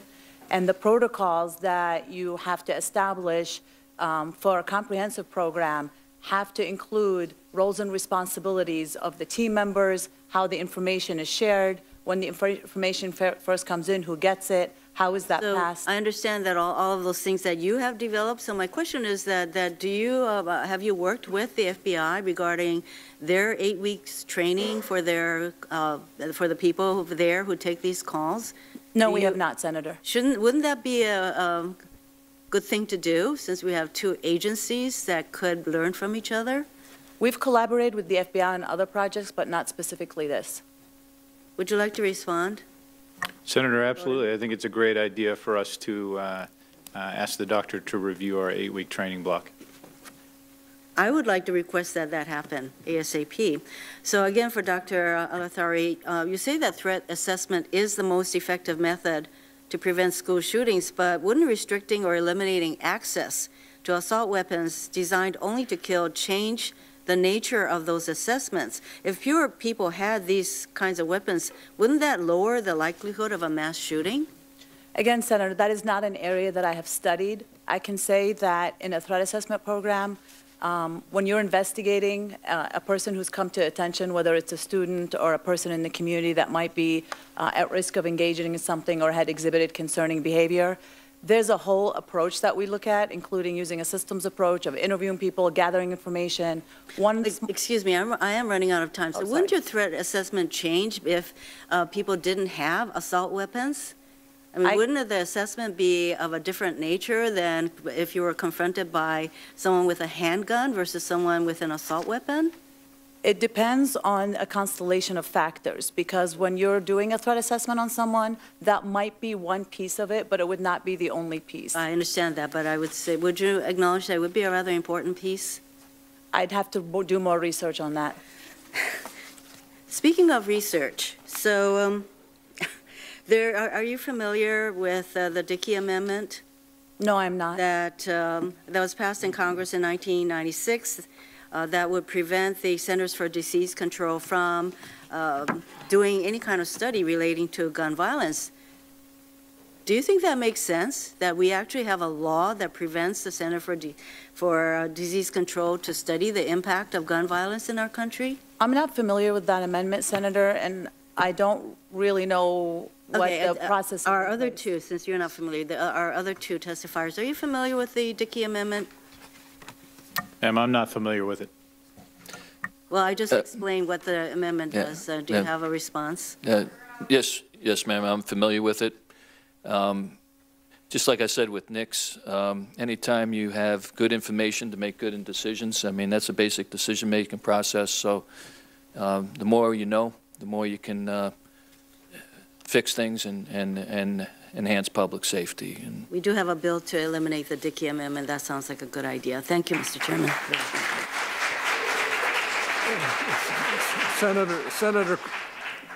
Senator Cruz.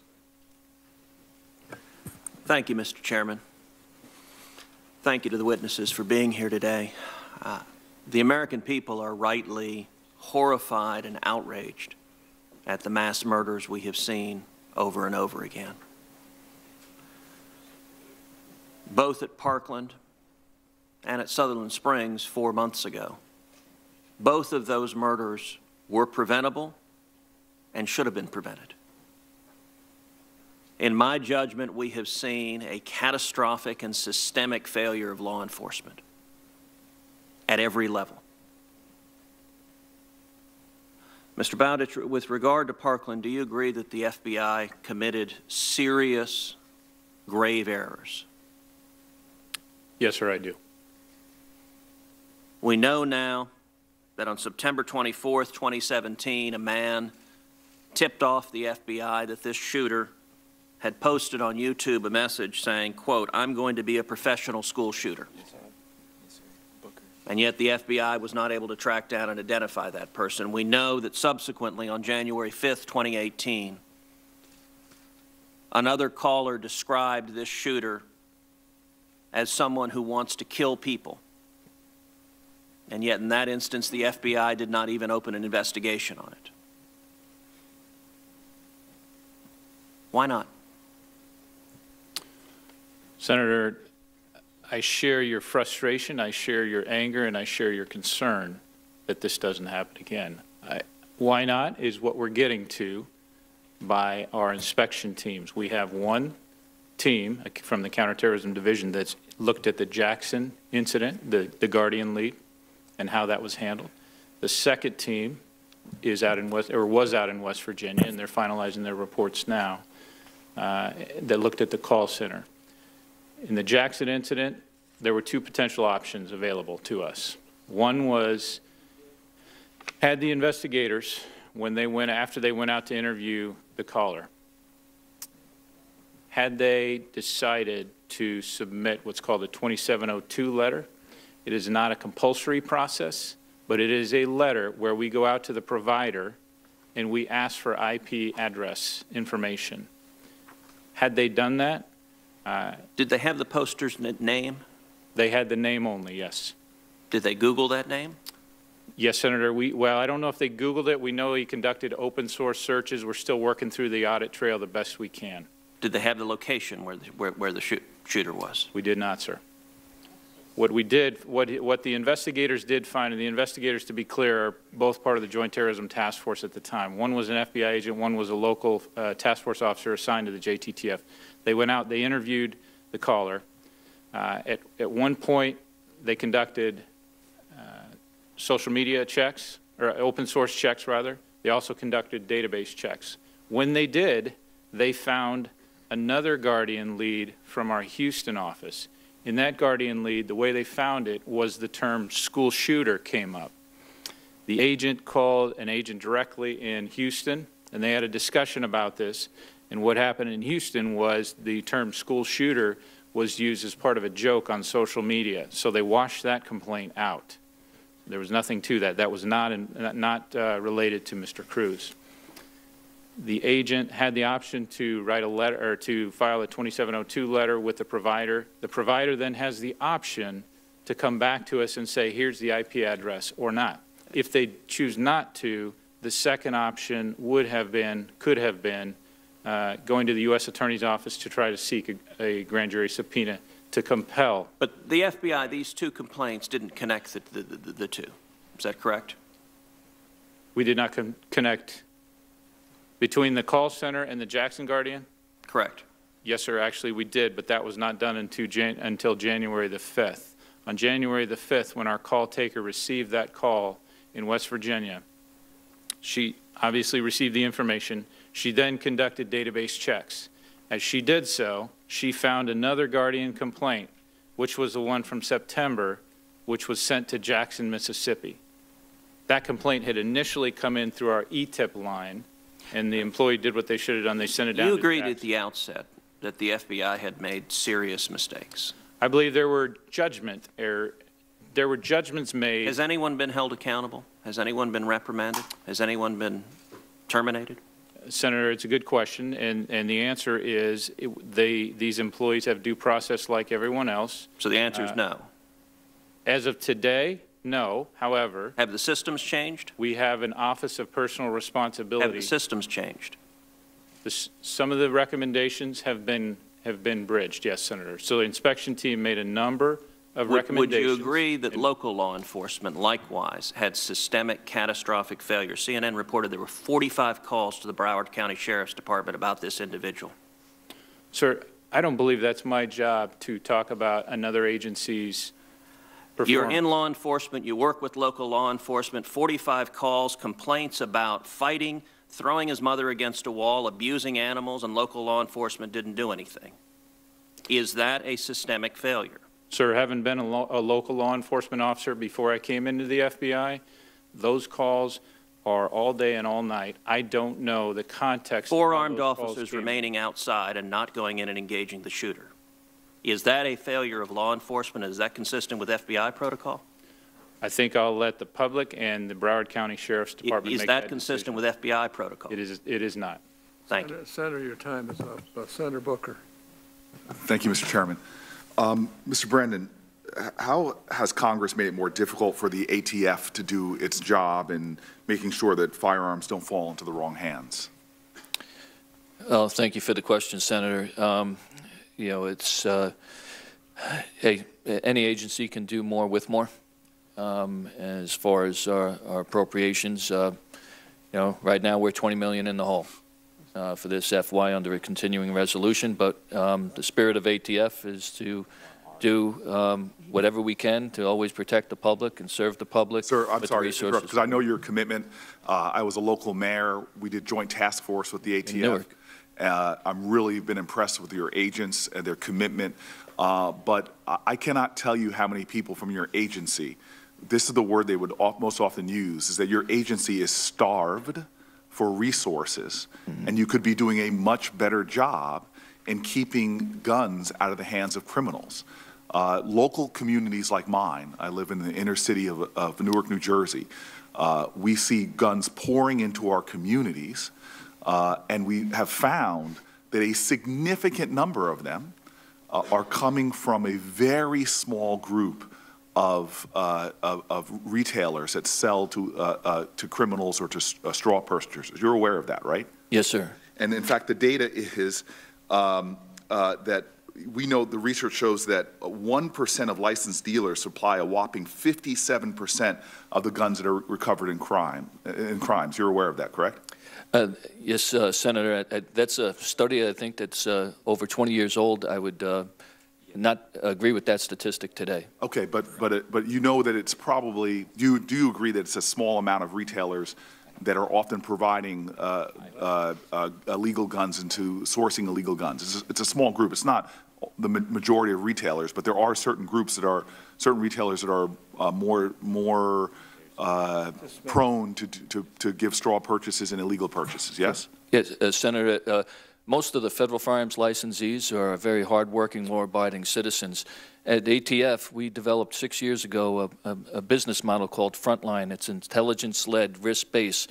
So we look at all data to see who would be like your troubled dealers, right, and we put them as a priority. I established a top 100 list on FFLs to be inspected throughout the country every year. And so it feeds to what you're saying, is like focus on the businesses that are not compliant with federal law, allegedly, and that we will target them for systematic inspections. And if the allegation is credible, we'll go after them with criminal investigations. And with more resources, you could be doing more. Yeah, I can't sit up here and lie to whether you're Democrat, Republican. Yeah, sure. ATF, we could do more, and a lot of the police chiefs. And to your experience as mayors, I get hit up all the time saying, hey, just give me 5 more ATF agents here.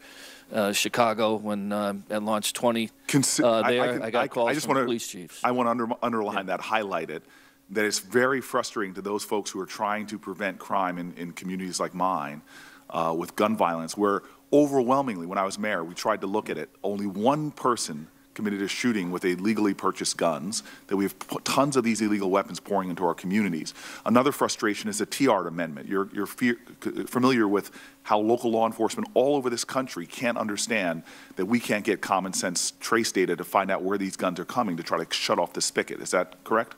Yes, Senator. And to be fair and balanced, I guess, would be the word, that there are some dealers that could be maligned by data when they're complying with all the federal laws, but just by where their business is, and they could be doing everything correctly. And I know of instances of these inspections. On paper, it would take someone like yourself going, hey, Tom Brandon's gun shop had it's responsible for 1,000 guns that trace back there, and I could be doing everything correctly and it just could be the volume that I'm doing. Sir, but we have issues of due process. But the problem, what we're seeing is just getting basic common sense, pragmatic data is very important to solving a problem.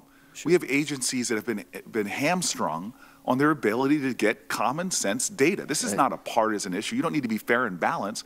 People who are trying to keep guns out of the hands of folks who are trying to do ill, they need data, they need research, they need access to information, and we're not seeing that. No, Senator, and I feel your pain, because I've never met a person in favor of gun violence, and I will share this with you.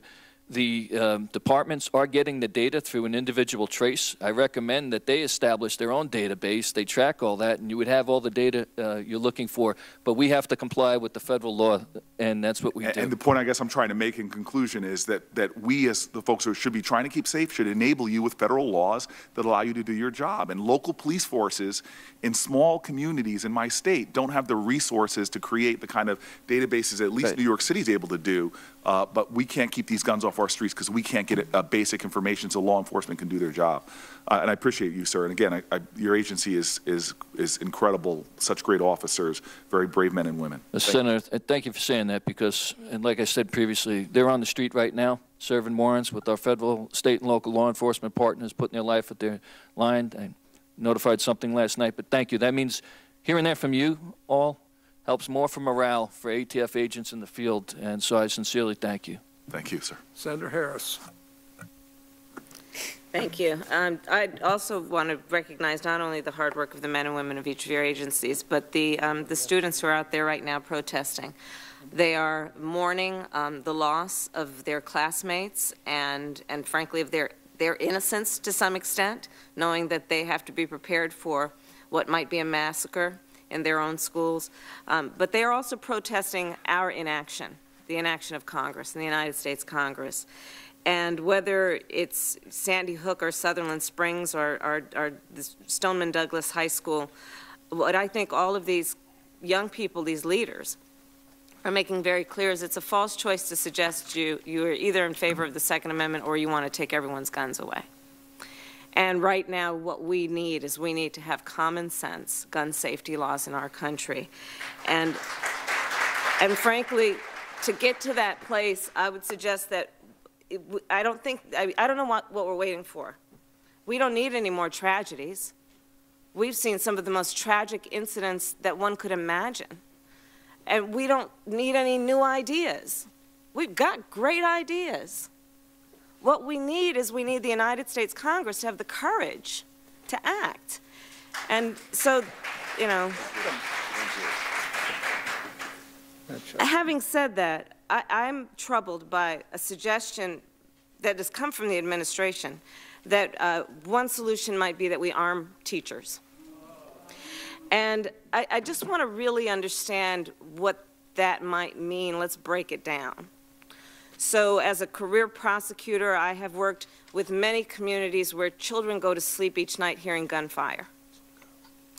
And so what we're proposing is that those children, remember Sandy Hook, we're talking about 6- and 7-year-olds. So children are supposed to go to school and look at the front of their class at their second-grade teacher, and she's going to be strapped with a gun. I don't understand how that makes any sense. Let's also talk about it in the context of the studies that have been conducted by the National Criminal Justice Resource Center, which is funded by the United States Department of Justice, which tells us that for trained law enforcement officials, they only hit of their intended target approximately 20% of the time. So in an armed confrontation, they only hit their intended target approximately 20% of the time. Now we're talking about giving teachers some limited training on how to use a gun. I would suggest that their numbers aren't going to be any better than that. And when we say we miss our intended target, we are necessarily also saying that there may be people that we hit that we did not intend to hit. And if we're talking about a teacher in a classroom, that could very well be the other students. So we have to, I would suggest, be a bit smarter about what we really intend to be the focus of legislation and policy. And Director BOWDICH, I would love your thoughts on that in terms of what that would result in if we're talking about limited training of teachers to be strapped with a gun, and what might be your concern about unintended consequences of a policy of that nature. Well, ma'am, I've spent I share the outrage at these attacks, first off. And as a career law enforcement officer, both at the local and the federal level, I'm not a legislator. Yeah. And I believe that is the legislature's job. Just to as a decide practical matter, what are your thoughts? Just as a practical matter. I, like everyone else in the room, have personal thoughts on things, but I'm not here representing me. I'm here representing the FBI. My thoughts are this is a matter for the legislators to take up and decide what is the best solution. Okay, I would suggest that your thoughts would be very relevant to the decisions we make, but we can have that conversation another time.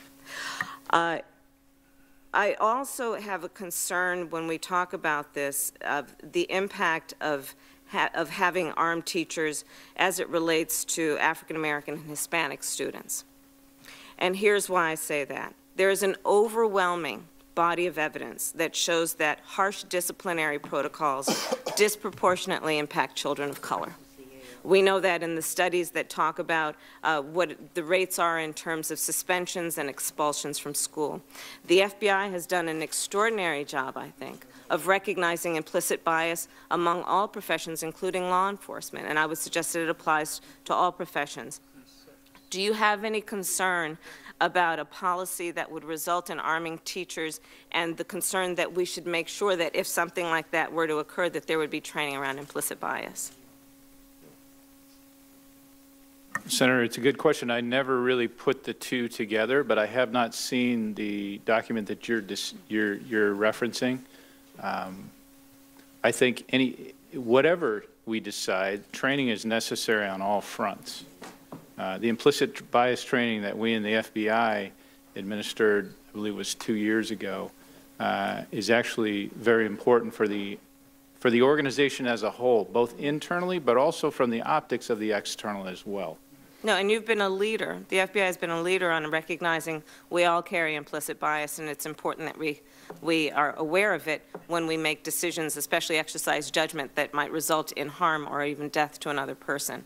And so I applaud your leadership in that regard. My time is up. Thank you. Senator Klobuchar. Thank you very much, Mr. Chairman, and thank you to all of you for your work. I want to especially Mr. Bowdich, if you could pass it on to the director. We were so pleased that there was people were today arrested and charged in the bombing of the mosque in the Twin Cities, and that was a really horrific crime for the community, and we want to thank the FBI for your work. Thank you, Senator. If I could very quickly, there was also a tip that came in from our ATF partners that helped in the solution of that case. It was a joint investigation. Thank you. It was a really big deal in our community.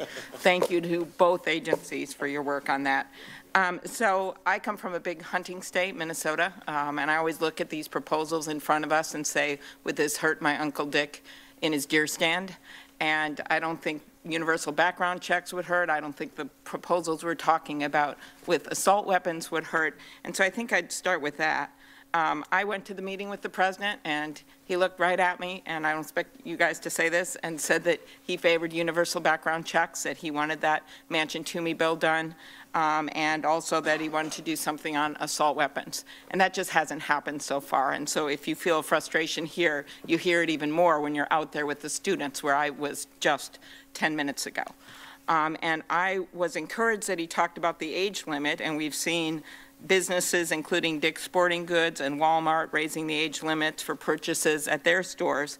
And so just to be clear, under current law, if an 18-year-old passes a background check at a licensed firearms dealership, like the killer did in Florida, and buys multiple military-style weapons, would the FBI have a record of the sale? Mr. Bowdich.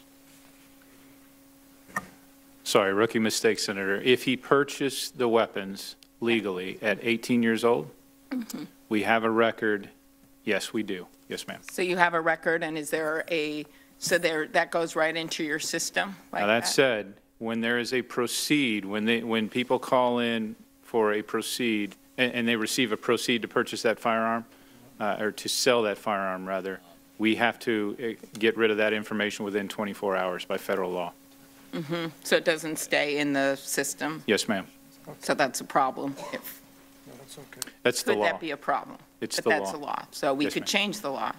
So it would stay in the system. You don't have to give your own personal view on it. We could change the law. Is Yes, that ma'am. right? All right. Well, I think we should. One area where we should be able to find common ground is taking action to protect women who are at risk of violence from domestic abusers. When I was at the White House, I gave the president the figure that 6,000 women died at the hands of their partners with guns, and that is more than the number of brave troops that we lost in Iraq and Afghanistan. And one, the background check bill would help a lot in domestic abuse cases. We've seen that in other states. But the other thing would be the bill that I have to extend protections to include dating partners and to prevent those convicted of stalking misdemeanors from buying guns. A number of police organizations have supported this. Can you talk about the connection between gun violence and domestic abuse? Anyone up there? Yes, ma'am. First of all, I share your concerns about the scourge of domestic violence. As far as the correlation, I don't have the studies or the data to back it. Certainly, anytime you have the emotions that occur in some of those incidents, anytime there is a firearm in the mix, it can get 10 times worse very quickly. Okay. I want to turn to a 2016 report by the GAO, which found that the FBI took longer to deny a firearm purchase because of a misdemeanor domestic violence conviction than for any other prohibited category. The report found that only about 70% of NICS checks involving prohibiting domestic violence misdemeanors between 2006 and 2015, were denied within 3 days. That's disturbing since gun sales are allowed to go forward after 3 business days if a check is incomplete.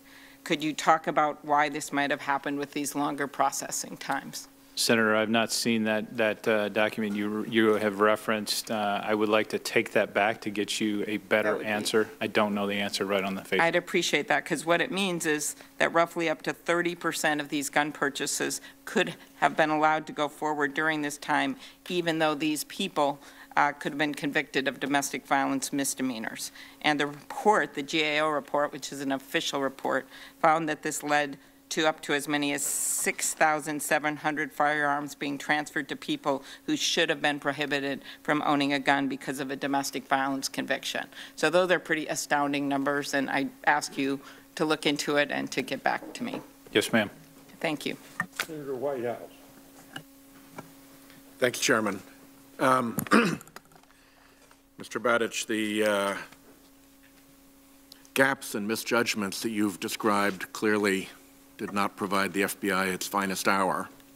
But I do want to say that I think the clarity and candor of your recognition and acceptance of responsibility here and the quick response by Director Wray have been admirable, and I hope are some solace to people who've had concerns about what exactly transpired.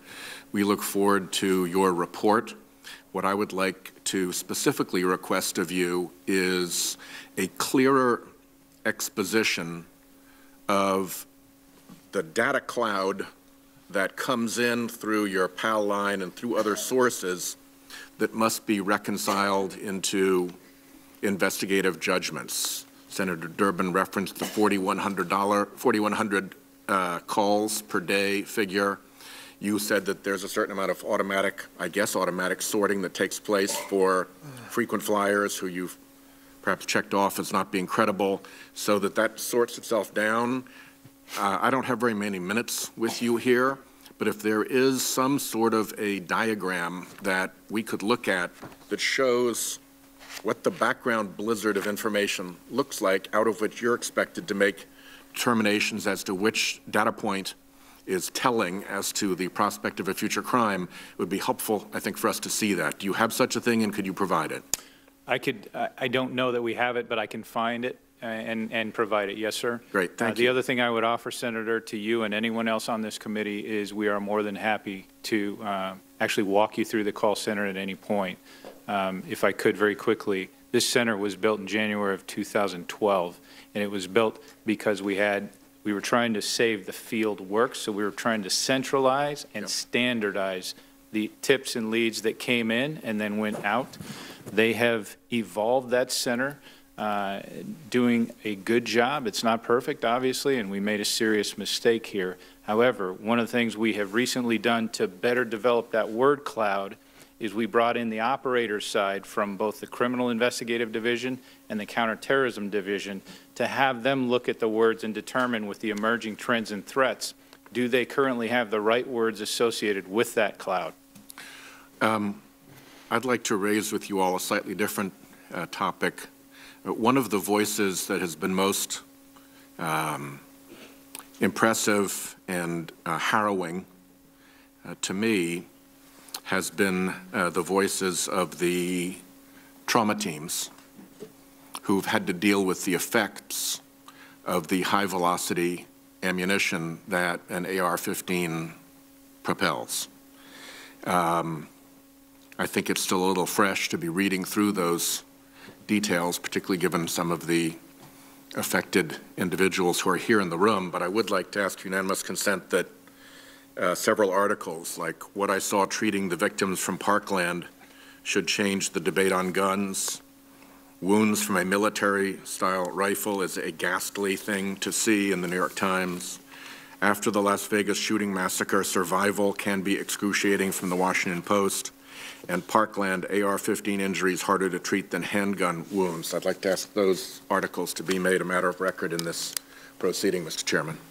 Without objection, so ordered. Thank you.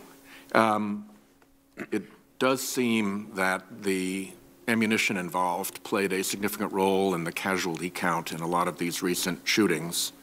I'm wondering first, Mrs. ALATHARI, in your work, Dr. ALATHARI, excuse me, in your work, do you take into account instrumentalities in evaluating risk, or are you looking more for high-risk actors? In terms of the research that we've done, multiple variety of weapons were used. Firearms were the most common, but we've also had knives, explosives, vehicles. Obviously, that's kind of been in the news lately. Does the category of ammunition that an AR-15 launches create a different level of safety risk than regular handgun ammunition in your estimation?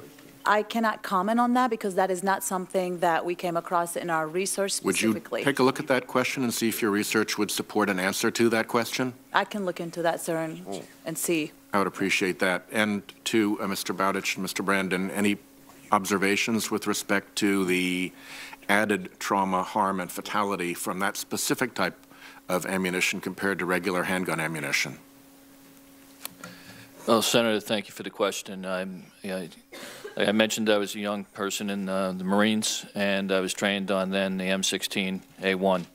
The training I received was specifically as the lethality of that you could have a small projectile with traveling at a high rate of speed, causing major damage.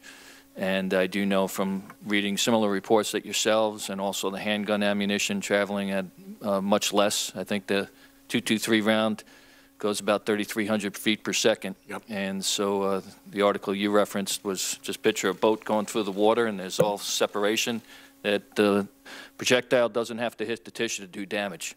And if it hits a certain organ, say like the liver, you know, you won't survive it. And whereas handgun ammunition, I've showed up on scenes, guys shot in the leg, you know, and waiting for EMTs.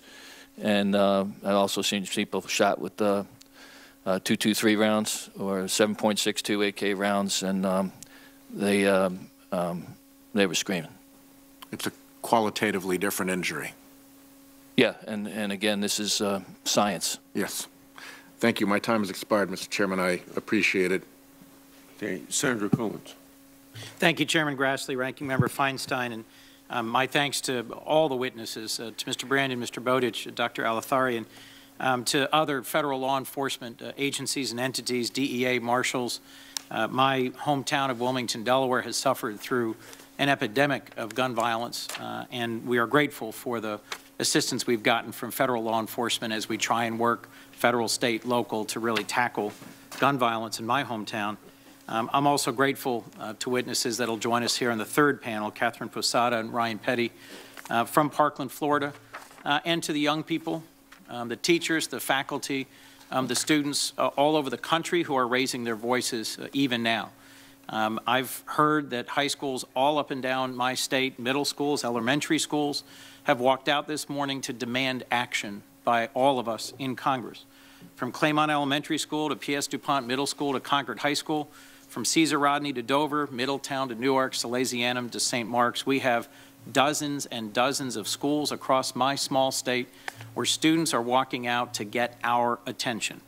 They're asking the adults to be the adults and to solve this problem. So I'm grateful for their work, but I'm gravely concerned that we don't seem to be able to come together on proposals that have a reasonable chance of being enacted here. In February alone, 5 individuals under 21 were shot in my hometown, and these are not the subject of national exposés or great focus either in the New York Times or on ABC News. And it's just a reminder that in small cities and large cities and rural communities and in urban communities across our country, week in and week out, gun violence takes lives. Gun violence makes our nation one of the most violent, one of the most lethal on earth. And there are things we can do together to address it. I was grateful that Senator Toomey of Pennsylvania, my neighboring state, joined with me to introduce 2 weeks ago a modest bipartisan proposal to better enforce existing laws. It's called the NICS Denial Act. It simply says that when someone who is a person prohibited goes in to a federally licensed firearm dealer and lies on their form, tries to buy a gun, and are denied that opportunity, that should be reported to state and local law enforcement so they can take appropriate action. Mr. Brandon or Mr. Bowditch, can I just start by asking, it is a crime to try and buy a firearm if you're a person prohibited, if you're a convicted felon, adjudicated mentally ill, convicted of domestic violence. That's a crime, isn't it? Senator, yes, it is. We refer to it as lie and try. Mr. Bowditch. Yes, sir, it is. And the Attorney General just came out with guidance where he is directing more efforts towards lie and buy efforts. And if someone goes in and tries legally to buy a gun that they are denied the chance to get, isn't that a great predictor that they're about to go try and get a gun another way, whether through a straw purchaser, through theft, through some other illegal means? Senator, in my experience, yes. Often we come across cases where if the person's denied, and typically it's a younger female, and offered some money that may be significant to that person who may be in a difficult situation and lies on the form and it's transferred over. I routinely get reports of us making arrests in those situations. So there were 120,000 cases in 2016 of folks who were prohibited, who went in, who tried, who lied and tried. That would seem to me to be an important priority. I'm pleased to hear that Attorney General Sessions is raising the profile of that. There were fewer than 32 cases even considered for federal prosecution, and I think we ought to be providing greater resources to state and local law enforcement, to federal law enforcement, and pass this bill. It is a simple bipartisan bill. Let me ask a last question, if I might, Mr. Brandon. Requests by the FBI to recover an unlawful firearm are particularly dangerous because they require an ATF agent to confront a prohibited person who's now known to be armed. Would you agree with me that in cases where there's a NICS failure or where someone who lies and tries and then goes and secures a firearm another way, these are particularly dangerous for ATF agents? Yes, sir. You never know what you're up against. Well, I'll just say this in conclusion. It seems to me that the voices of students from across my state, from Parkland, and from all over our country are asking us to find responsible ways to work together. Virtually every one of my colleagues who I've been with today have introduced bills that would tackle this problem from a wide range of areas. This strikes me as one of a dozen, whether it's banning bump stocks, whether it's limiting magazines, or whether it's making sure that the NICS system and background checks are made universal and effective. We should be doing this in the interests of our communities, our families, and our children. Thank you. We have finished our questioning of your panel, so you folks are free to go now, and I'll call the second panel. And while the second panel is coming, I will introduce you. Ryan Petty is the father of 4 children, including LINA Petty, who lost her life at 14 years of age Hi everybody, just a quick reminder, Mox News survives solely on your tips and contributions. It's easy to make a contribution or a tip or leave a tip at moxnews.com, or there are clickable links in the text body of this video. It should take the average person, most people, probably less than 2 minutes. Thanks very much for your time and your continued support. Stay cool, Wednesdays. This war is going to end. Till that day. Including LINA Petty, who lost her life at 14 years of age in that attack at the high school in Parkland. Since the tragic shooting, Mr. Petty has engaged with lawmakers in Florida and here in Washington, D.C. to pursue meaningful reforms that will keep our children safe and our schools secure. Mr. Petty's son, Patrick, is also in attendance today. Catherine Posada is a 10th grade teacher at Marjorie Stoneman Douglas High School.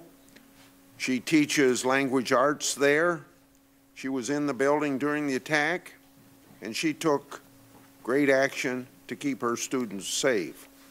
Michael Beckerman is the president and CEO of Internet Association, which includes Google and Facebook as its clients.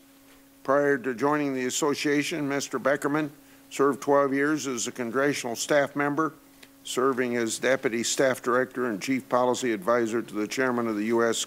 House Committee on Energy and Commerce. And for those of you involved in this tragedy, it's been expressed so many times our condolences and particularly to Mr. Petty and Mr. Posada for the traumatic experiences that you've gone through. I couldn't imagine what they are, but you're here to speak on those, so I'll start with you, Mr. Petty, and then Ms. Posada, and then Mr. Beckerman. Great, Mr. Chairman. Madam Ranking Member and the committee members, thank you for having me here today. I'd like to share a quick statement from the families, and then I'll begin my personal statement. The families of the amazing children and teachers killed at Marjorie Stoneman Douglas High School on Valentine's Day would like to recognize the first responders who were witnesses that day to an unspeakable evil. Many acted heroically, putting themselves in harm's way, and saved many lives that day. Thank you. To the caring and gracious people of the cities of Parkland, Coral Springs, the citizens of our home state of Florida, and those across America who have shown support for us in our time of sorrow and loss, we can only say thank you. Please know that your kindness and support is deeply appreciated and has made a lasting impact on our lives. As families, we came from different backgrounds and we hold a variety of viewpoints. Yet we united around this simple idea: our children and teachers should be safe at school. We rallied to the battle cry, "This time must be different." We came together to build on common ground, and we made history in Florida by passing legislation to achieve a first step in just 3 weeks. It was a good start, but it is not enough. And there's much more to be done. Now to my personal statement. In a season of loss, it is difficult to find meaning in tragedy. The senseless murder of so many, including my own beloved daughter, Elena,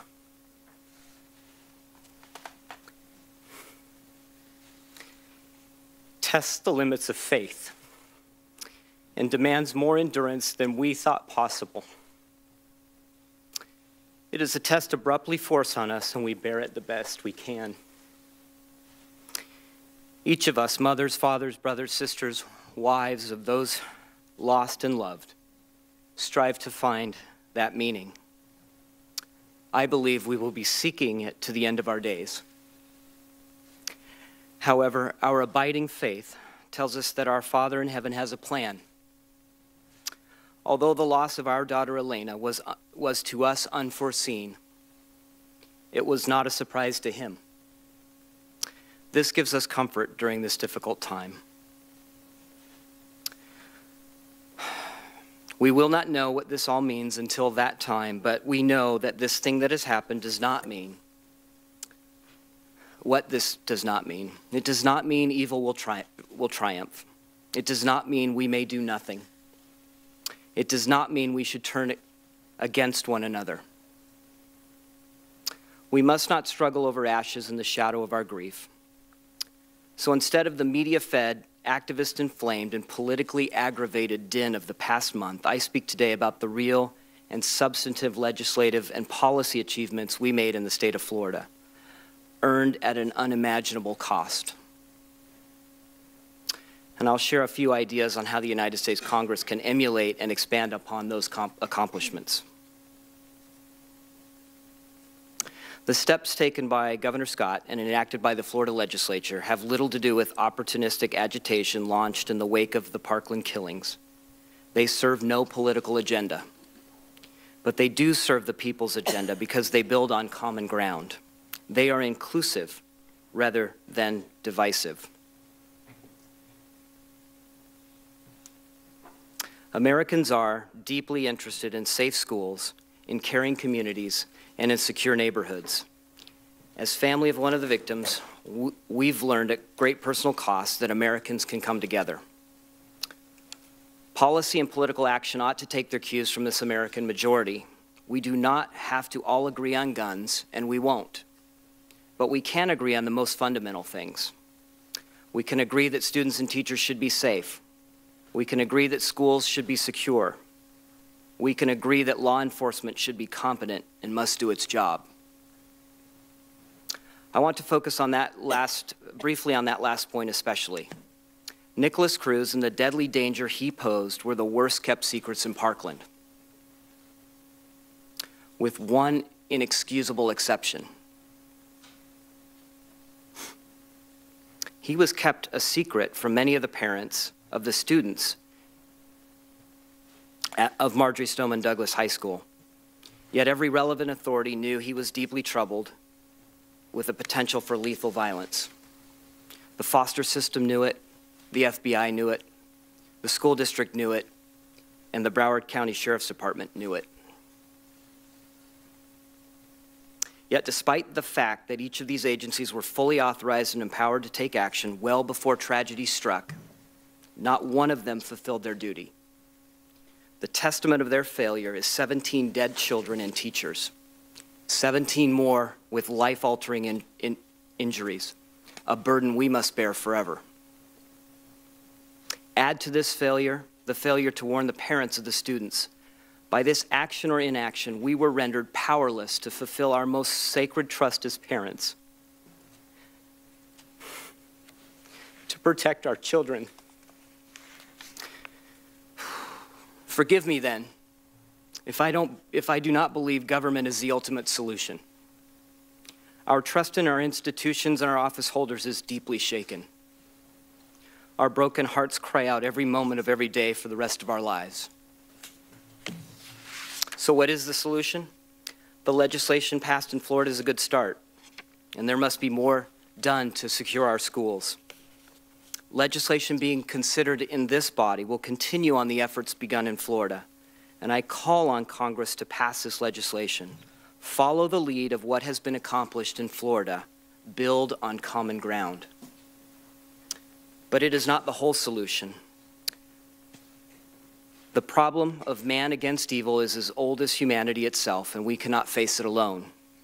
If we think of school violence as a disease, we would not just treat the symptoms or only don protective gear to avoid accidental exposure.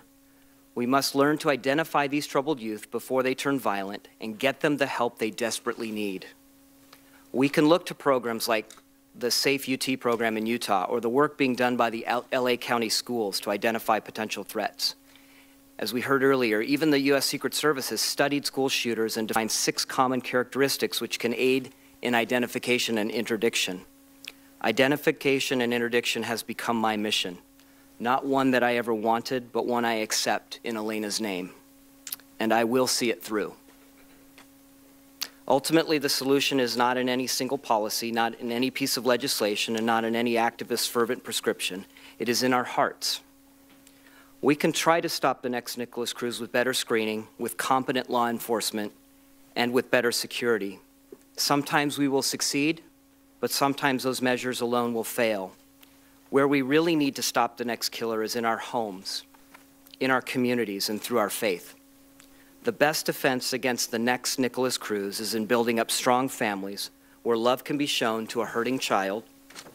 It is in the care we show to a struggling or overwhelmed neighbor. It is in the charity we extend to a stranger. It is in the comfort we give a wounded heart. It is in the kindness we show to an isolated, struggling young man. It is in the reflection of God that we have in ourselves. That isn't within the power of this Congress or any body of men to give or command, but it is within each of us. Until we as a society understand that, our efforts will continue to fall short. It is my hope that senseless, tragic events like the one that took my dear daughter will awaken people across our nation that we need to work collectively to create a significant cultural shift. I hope we do. If we do, it will be the part of us that is most like Elena. Thank you. Thank you, Mr. Petty. Ms. Posada. Chairman Grassley, Ranking Member Feinstein, distinguished members of the committee, thank you for inviting me here today. On Valentine's Day, my fourth period English honors class was discussing Act 3 of Shakespeare's Macbeth when the fire alarm sounded. We started to evacuate, but we were quickly told that it was a code red, which means that there is threat to safety inside the school, and everyone should shelter in place. I never imagined that there was truly anything wrong. I got my students back into my classroom, into the corner where we couldn't be seen from the small window in the door, and waited for what I assumed was a drill to end. We had no idea that just a couple hundred yards away, Nicholas Cruz had just fired over 100 bullets from an AR-15 assault-style rifle, killing 17 people and injuring another 17. Our first clue that something was really wrong was a phone call one of my students got from his sister, who was in the freshman building. She told him she had seen someone with a gun in the hallway and heard several shots. My student, a 6-foot-tall football player, started crying, worried for his sister's safety. I helped him calm down, reassuring him that if she could call him, it must mean that she was all right. I started to go into panic mode, but I struggled to keep it together for my students, knowing that if I lost it, they would lose it too. Then the texts started. Parents, neighbors, even almost strangers texted us, making sure we were okay, asking us what had happened. We told them we were safe, but we couldn't answer their other questions. We didn't know what was happening. Some of my students had left their cell phones on their desks, but I wouldn't let them go across the room to get them. What if the shooter was in the hallway, waiting to see movement in the classroom? As a parent myself, I could only imagine the fear their parents must have been feeling, not being able to get in touch with their kids. I texted their mothers from my own phone, assuring them that their children were okay, sending them pictures as proof. People from outside the school told us the rumors they were seeing on the news. There was an active shooter on our campus. At least 2 people were dead. As time went on, the rumors changed. Police suspected that there were 2 or 3 shooters. None had been apprehended. The death toll kept rising. 3 dead, 7 dead. I kept reminding my students that we couldn't believe everything we heard. No one seemed to know what was really happening. The truth was that I didn't want to believe it. I was in shock. I think we all were. We sat in the corner of my classroom until after 5 o'clock that day, trying to be as quiet as possible, trying to reassure our friends and family for our safety, and trying not to panic. After what seemed like an eternity, we heard voices in the hallway outside my room. Men were shouting, but we couldn't understand them. We didn't know if they were the police or if they might be the shooters. We heard them trying keys in the door, a good sign, but I wondered if whoever it was had shot someone and stolen their keys. I stood up in front of my students and faced the door, hoping these would be the good guys. Thankfully, they were. My students and I were lucky that day. My classroom is on the opposite side of campus from the 1200 building, and although we were terrified, we were never in any immediate danger. Others, of course, were not so lucky. Not only did we lose 17 of our own, hundreds of others were scarred from this experience. Students in my other classes who were in the freshman building that day have shared some of their stories with me, and the things they saw and heard will stay with them forever. Many of them saw friends die and had to step over bodies and pools of blood to get out of their classrooms. Loud noises, even the bells between classes, make them jump. I had a girl ask me if she could stand with her back to the wall because she didn't feel safe sitting in the desk in the middle of a classroom, not knowing what was behind her. Dwayne Wade, a professional basketball player, came to our school for what should have been a fun treat for the kids in the midst of their grief, but many were triggered by the shouts of excitement that erupted when he walked onto campus. They were too similar to the screams of terror they heard just a few short weeks ago. These kids will be dealing with this trauma for years to come. And yet the Marjory Stoneman Douglas students have been stronger than teenagers should ever have to be. They have gone through the worst, most traumatizing experience imaginable, and instead of collapsing under the immense pressure, they have focused on channeling their anger and grief into something positive. And they have succeeded. They have succeeded in getting gun control legislation passed in Florida, a state that hadn't passed similar legislation in over 2 decades. The Marjory Stoneman Douglas Act certainly isn't perfect. The idea of putting more guns into schools in order to reduce gun violence seems to me like an idea that can only end in more tragedy. But the many other provisions in the bill make it a great step in the right direction, and it proves that what I tell my students is true. Their actions can change the world. I got into teaching because I wanted to inspire students, but now they are inspiring me. The issues surrounding mass shootings in this country are complex, and to pretend otherwise is naive and continues to put the general public, especially our children, in danger. People have suggested that this is a mental health issue. Some have suggested that it is a school safety issue. I agree with both of those statements. We do need better resources for the mentally ill in our country, not just to prevent mass shootings, but to work together for a better quality of life for the thousands of people who suffer from these mental illnesses. We do need to increase safety in our schools to protect our children against those who would want to harm them. But to say that the issue of mass shootings isn't also a gun issue is absurd. I cannot imagine a scenario in which Nicholas Cruz could have come to my school armed with a different type of weapon, such as a knife, and murdered 17 innocent people. Some of the victims were shot through doors or even through walls. A knife can't do that. Even a handgun would not have been able to cause such carnage. The style of gun he used has been a weapon of choice in so many mass shootings in recent history. How many innocent lives could have been saved if these weapons of war weren't so readily available? While increased funding for mental health programs and school security will no doubt have positive effects, mass shootings will not stop until we rid society of the weapons that make them possible. Please help us protect our children by addressing all facets of this issue and considering common sense gun laws. Thank you. Thank you, Ms. Posada. Now, Mr. Beckerman. Thank you. Chairman Grassley, Ranking Member Feinstein, and distinguished members of the committee, thanks for the opportunity to have me here today. My name is Michael Beckerman. I'm the President and CEO of the Internet Association. We represent over 40 of the world's leading Internet companies.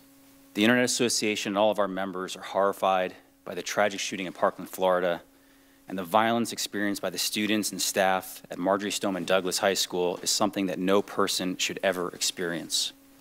We are committed to doing what we can to help protect our communities from this sort of senseless violence and to support law enforcement and public safety agencies in their response. I remember vividly the Columbine shooting back in 1999. Since then, we've had too many school shootings, and I sincerely hope that Congress, law enforcement, and society at large can figure this problem out and put an end to it. I was close to one of the survivors of the Columbine shooting, and I cannot even imagine the pain for people like Mr. Petty, who lost his daughter, or Ms. Posada, who had to stand there with her class and her students. I'm truly humbled to be sitting with both of you today. Thank you. I'm here to talk about the ways that internet companies can serve as an early warning sign for friends, families, teachers, mental health professionals, and law enforcement, and the ways our companies proactively work with law enforcement to prevent tragedies like this one. I'm proud of the work that Internet Association members are doing and that they wanted their voice heard at this important hearing. We're part of the solution. Our members make efforts to find problematic content and remove it from the internet and to identify threats both on and offline within the confines that are acceptable in our society of freedoms, individual privacy. Cooperation with law enforcement is vital. In the specific case of the Parkland shooting, as was noted by the earlier panel, authorities were alerted to the threat well in advance of the shooting. In appropriate circumstances, companies do disclose pertinent information to law enforcement, often proactively, without being asked to do so. Through both proactive and responsive disclosure mechanisms, Internet companies have been able to vigorously support authorities around the world in responding to potential terrorist incidents, suicides, homicides, and to assist authorities as they investigate crimes. The industry's history of successful cooperation with law enforcement has helped save lives and bring criminals to justice. Internet Association members have policies about what is and is not allowed on their platforms. These policies are the cornerstone of safety and security online. And while these policies do vary by company, they all prohibit content including credible acts of violence, terrorist propaganda, and child exploitation. Internet companies use a variety of tools and mechanisms to enforce these policies. One tool is artificial intelligence, which can automatically identify some types of violating content. While the efficacy of automated tools is constantly improving, challenges remain. Identifying problematic content often requires analyzing the relevant context, and we cannot rely on technology alone. For example, an image of a terrorist could be used to promote a terror group, or it could be part of a legitimate news article condemning the attack. Also, the phrase, "we're going to kill you," could be a threat for law enforcement, or it could be a competitive banner about sports teams and not a threat at all. And likewise, a photograph of a teenager with a gun could be threatening, or it could be from a family hunting trip or taken during a gun safety course. While technologies like AI and machine learning can work well in some of these cases, in others, particularly as it relates to images of people with guns and threats of gun violence, it just isn't possible at this time for the algorithm or even human reviewers at a company to always distinguish between what is harmless and what needs to be flagged for law enforcement. In these cases, we depend on members of the community, particularly friends and family, to contact law enforcement to provide context. Therefore, many companies, particularly in the social media space, make it easy for users to report content that might violate these policies or violate the law. Given the amount of content online, user reporting is essential to keeping everyone safe. Internet users understand and welcome this responsibility as our members receive millions of reports of potentially violating content each week. And the companies use teams of reviewers to analyze and respond appropriately to these reports. User reports to Internet companies are not enough, and we always encourage users to reach out directly to law enforcement if they become aware of threats of credible violence. And I cannot emphasize this point enough. You know your friends and families and members of the community better than AI or a person at an Internet company can. Thus, educating the public about these issues is crucial. We're going to do more to educate the public about these kinds of red flags that may identify at-risk individuals and how to report them to law enforcement. In conclusion, again, I want to express how saddened we are by this shooting and the tragedies that have happened around our country. I'm proud, though, of our member companies taking a leadership role in this debate and working proactively to make our communities safer. Thank you. Thank you, Mr. Beckerman. And I'll start with you, Mr. Beckerman. Social media played a role in the tips received by the FBI in September 2017 and again January 2018. The shooter was active on a number of social media websites such as YouTube and Instagram, and his comments and postings on these sites prompted concerned members of the public to contact the FBI. However, according to briefings provided to the committee by Google and Facebook, the FBI never contacted these companies to ask for assistance in identifying the authors of these troubling posts. I'll have two questions. First one, and then I'll repeat the second one after you answer the first one. What steps are Internet and social media companies taking to proactively monitor threatening content posted to their services as opposed to relying on other users to bring such content to their attention? Sure. Broadly speaking, all of our member companies have very strict community guidelines, and there are three main mechanisms on identifying and removing that content. The first would be artificial intelligence, which is often good at identifying known images of violating content and often blocking it before it even reaches the platform. The second are the teams of thousands of individuals throughout the country that are human eyes at the companies reviewing this content. And the third mechanism is the ability for individual users to see that context of content and flag it for both companies and law enforcement. Okay. The committee learned from YouTube, from their representative, that the man who reported and flagged the shooter's September 2017 post, which read, "I want to be a professional school shooter," did so under the heading of spam. What steps are Internet and social media companies taking to offer additional categories whereby users can more actively flag threatening or violent content and posts? Thank you, Senator. I can't get too much, I guess, into the specifics of that flag since there is an ongoing investigation. However, the options that do exist and that did exist for the moderator of that post to flag it, there was one that mentioned violence. It just so happened that the person clicked a box that said spam, but there are options for violence and other content. Okay. Mr. Petty, in your written statement, you state that, quote, "the Americans aren't interested in surrendering or curtailing their constitutional rights," end of quote. You also argued that Americans can agree on some fundamental principles, namely that students and teachers should be safe, schools should be secure, and law enforcement should be competent and do their job. What, in your view, is the most effective way to prevent school shootings?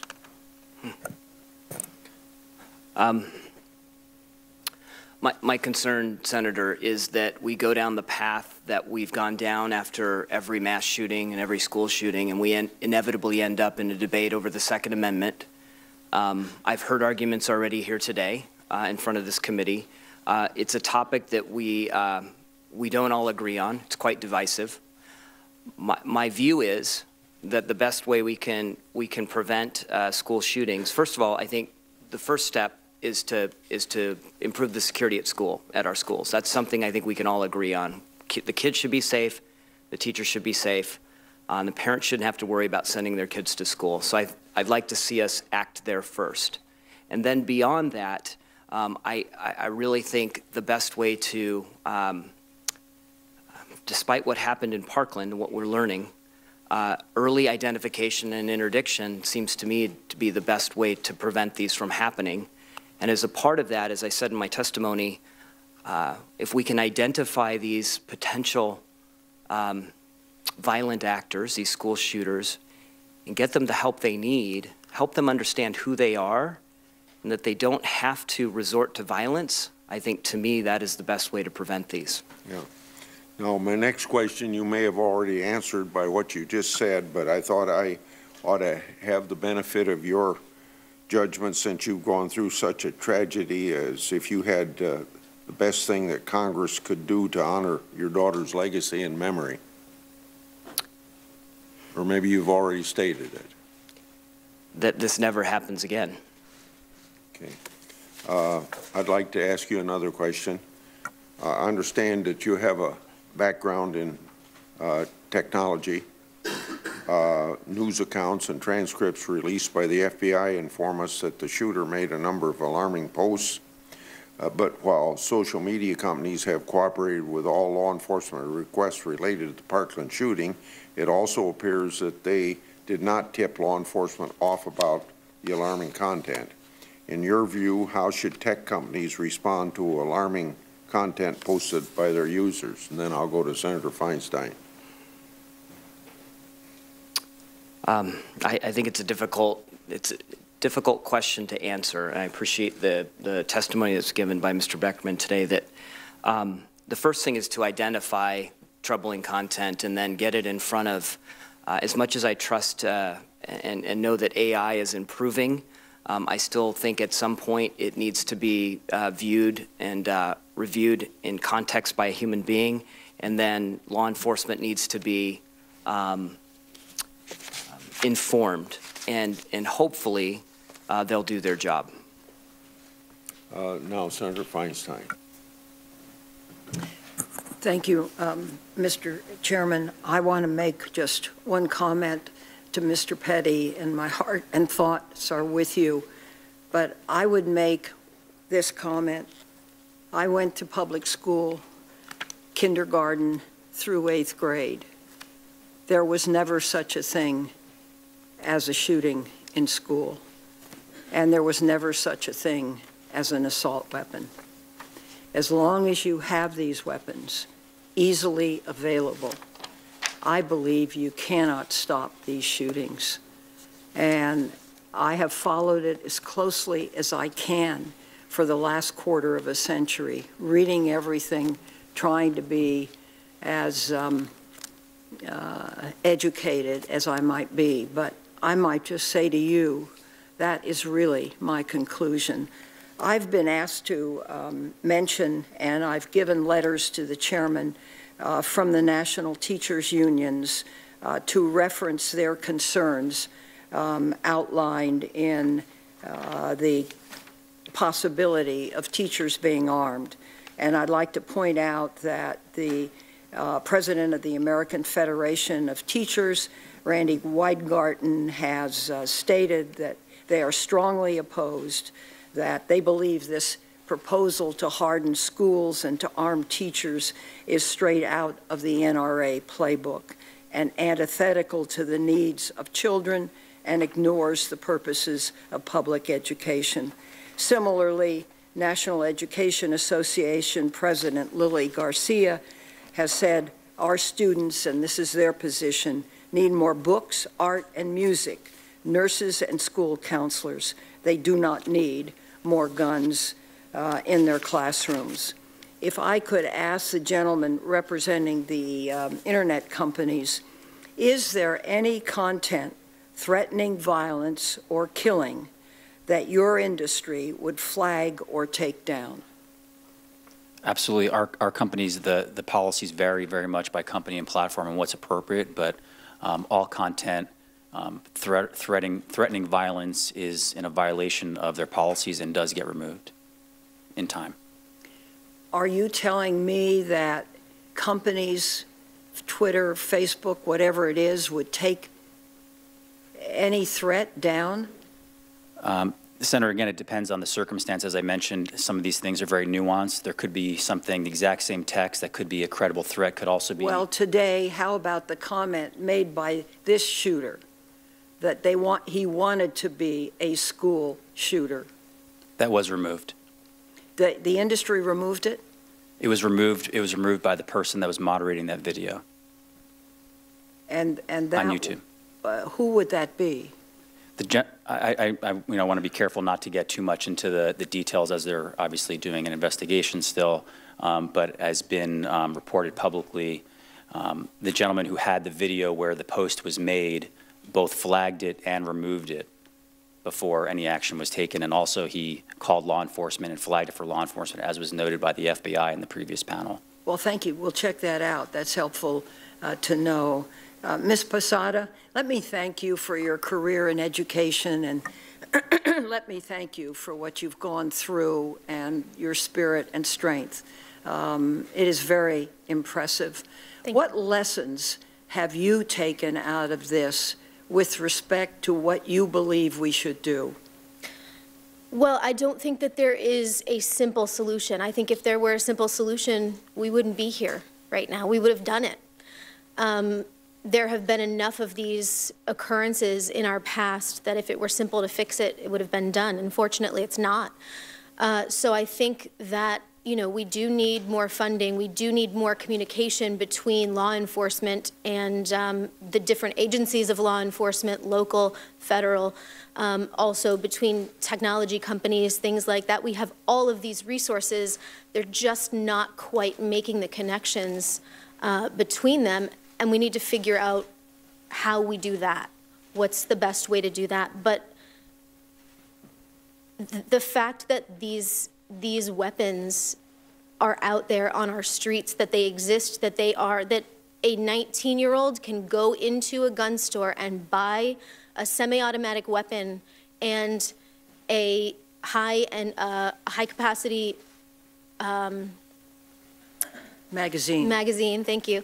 The fact that he could do that is insane to me. That's something that people have access to. Whether you are mentally ill, as this person may have been or not, no one needs that kind of weapon.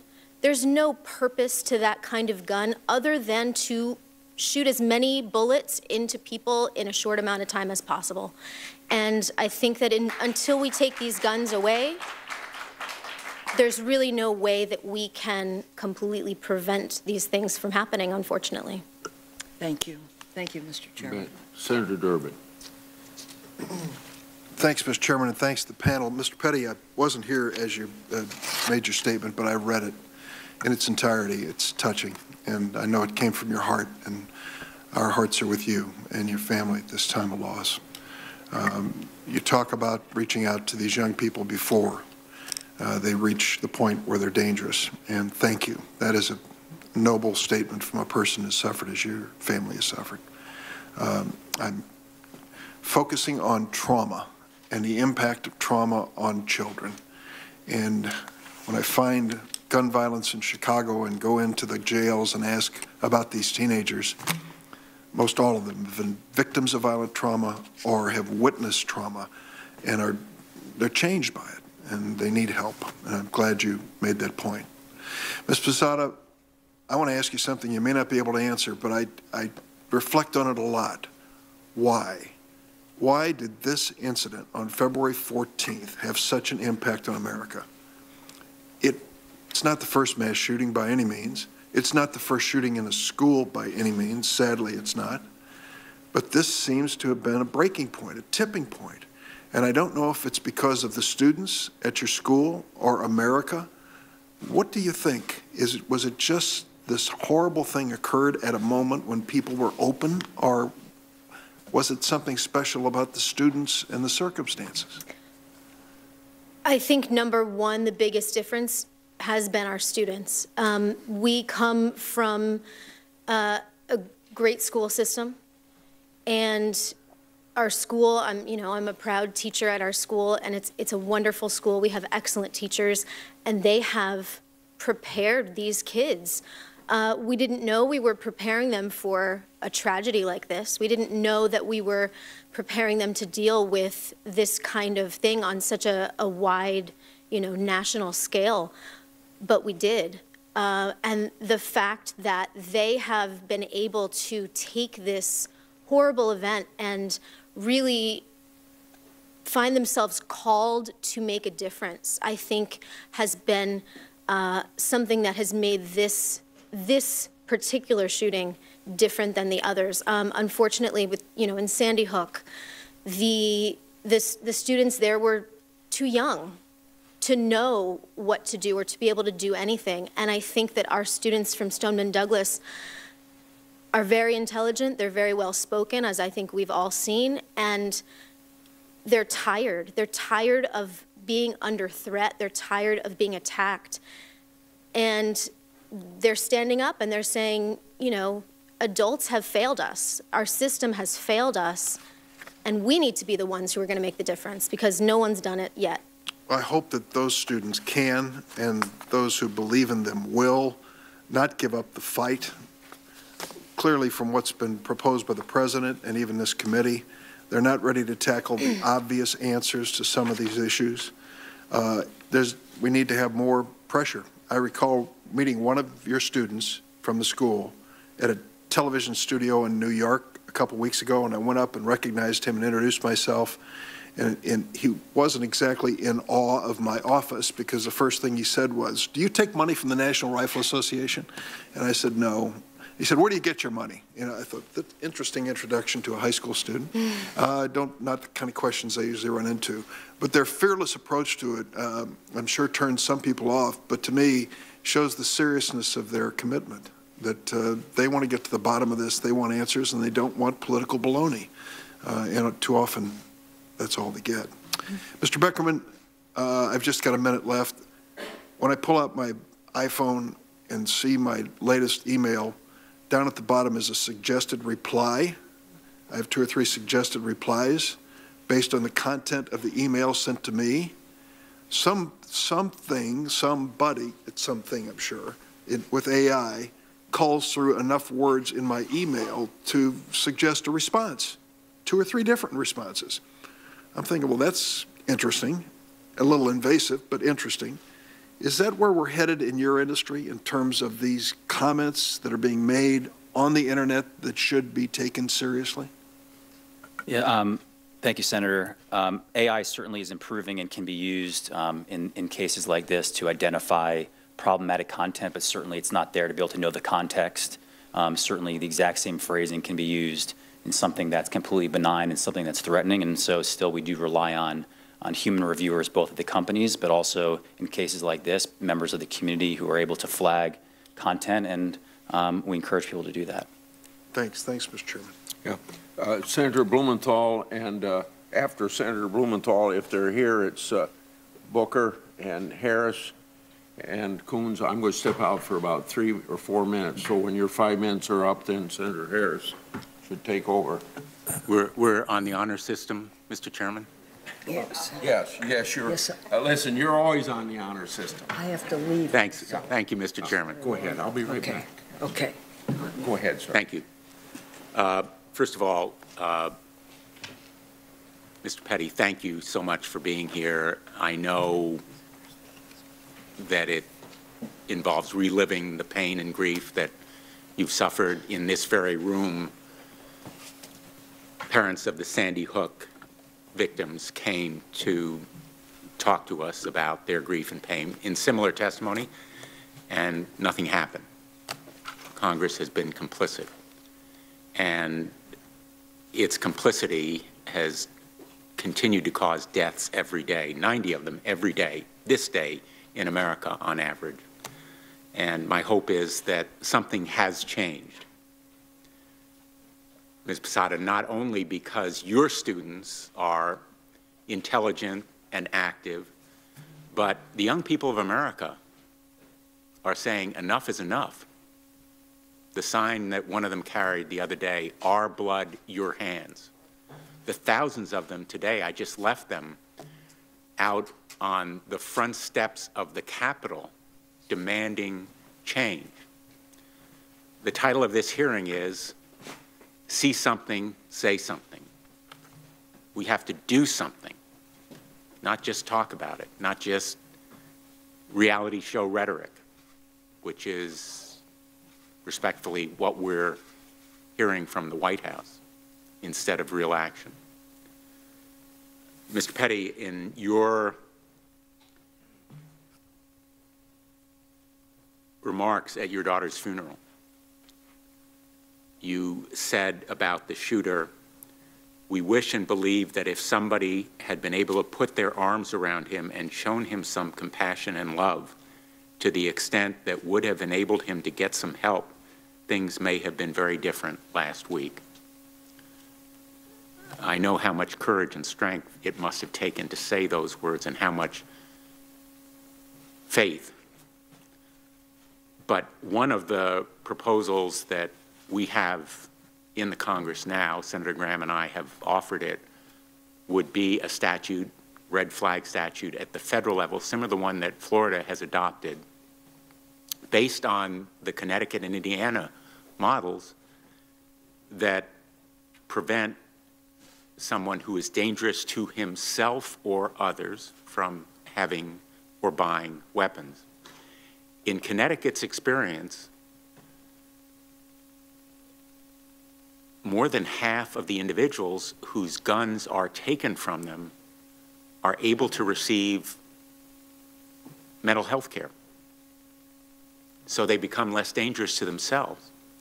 And hopefully arms are put around them, speaking metaphorically, in the way that you suggested perhaps it should be done or should have been done for that individual.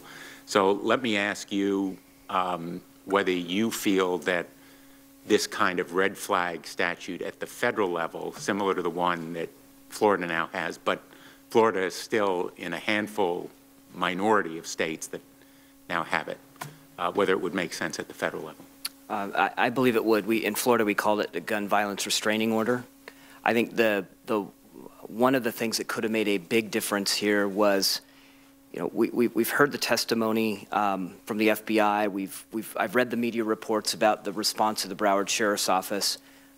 They visited somewhere between 30 and 40 times, and that investigation will continue. I believe that if we had had the ability to separate Mr. Cruz from his weapons, things could have been different. Things would have been different. The gun violence restraining order that we passed in Florida is a step in that direction, and I think it should be enacted at the federal level. Absolutely. Thank you. Mr. Beckerman, let me ask you, is there any procedure among the companies that you represent for notifying law enforcement of the kind of information that would prove useful in issuing these orders, call them extreme risk protection orders or restraining orders as they are called in Florida, so that law enforcement and maybe family members can take action?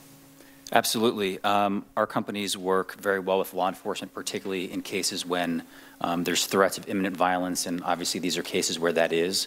And also, I do believe that social media can be an opportunity as an early warning sign in many of these cases where you can see someone in your community that maybe is having a cry for help or needs, as Mr. Petty said, love and compassion, and certainly can be flagged in these cases. And I think this should be used as an opportunity, and our companies are more than happy to work with the community and mental health professionals and law enforcement to make sure that happens. And is there more that can be done in that regard? There's more than that all of us can do. I do think the tools are in place, particularly as it relates to getting information to law enforcement and to local communities off of the platforms. Thank you. Thank you. I think Senator Booker is after me. Thank you very much. Ms. Posada, Mr. Petty, I was very moved by your testimony and very grateful for you all having the courage at a time of great pain in your lives and the community's lives. The agony and the trauma of what you all have been through is profound. I listened to the story, Ms. Posada, of you talking about what happens even the aftermath, on how cheering and yelling for an NBA athlete shakes children, how a loud noise makes folks jump. And what's painful for me as I listen to this is what you're talking about is something that I experience where I live. I live in a city, low-income community where hearing gunfire is not a rare thing. And I've heard teachers tell me lots of stories about children and have parents reaching out to me that the 4th of July is not always the happiest time because of firecrackers going off and kids who are traumatized by that. I know in my personal life, with the proliferation of guns in this country, that in my neighborhood you can jog around the community and see shrines to children and teenagers murdered, teddy bears and candles. It's hard to avoid. As a mayor, I've stood on street corners with bodies still lying on the street. I've been in the aftermath of shootings, moments after they've happened. I had a gruesome experience of having a 19-year-old die as I vainly tried to stop him from bleeding from multiple gunshot wounds. And I'm an adult at that point, and I was writing about this recently, and my chief of staff, I told him how, after interviewing a police officer who was there, talked about how shaken I was. He corrected me and he said, "You were shaken for a long, long time. You were different," he said to me. I hear these calls, "never again," which I agree with a lot. But the problem is it's happening every day. Every day in our country, we are having people die. At the top of my block on Monday, where I live, a young man that I know, Shahad Smith, was murdered by an automatic weapon. I talked to his mother yesterday. I'm going to the funeral on Friday. He and I lived together in a building for about almost 10 years. And his crew, his young men that he hung out in the lobby, who I used to play basketball with, just about all of them are dead right now due to gun violence. And what hurts me so much is that we don't seem to have the moral urgency to do things that we see that are obvious to do. Your testimony was painful to listen to, but here in Congress, I've been here for 5 years. Multiple mass shootings, thousands of people in communities like mine have died, and we have done nothing. Not one thing. From better funding the ATF to enforce the laws that we already have, to banning weapons of mass destruction, to making universal background checks, things that are supported by over 80% of NRA members, we just haven't been able to do. And I applaud local efforts, the courage of my police officers in my city, in my state. I applaud local efforts. But so many of these changes have to happen on the national level. And so I'm going to be back in my community for yet another boy in a box where barely makes a headline, doesn't even blip on the national news. And I can tell you right now, from the 10-year-old killed in Atlantic City a couple of weeks ago, to the teenager killed in my city about a week ago, to Shahad's family, this is happening every single day. And so what I just want, maybe the only question I have for the two of you, is what do you say to a Congress? Right now, you saw how quickly the Florida legislature, at least they did something. We don't have a scheduled vote. We don't have a bill that has moved out of committee to the floor. Do you have any specific messages to the people here that are doing nothing? Because the opposite of justice is not injustice, it's inaction, it's indifference, and it's apathy. Do you have a message to this Congress who is prepared right now to do nothing in the face of the tragedies that we're seeing in your communities and mine?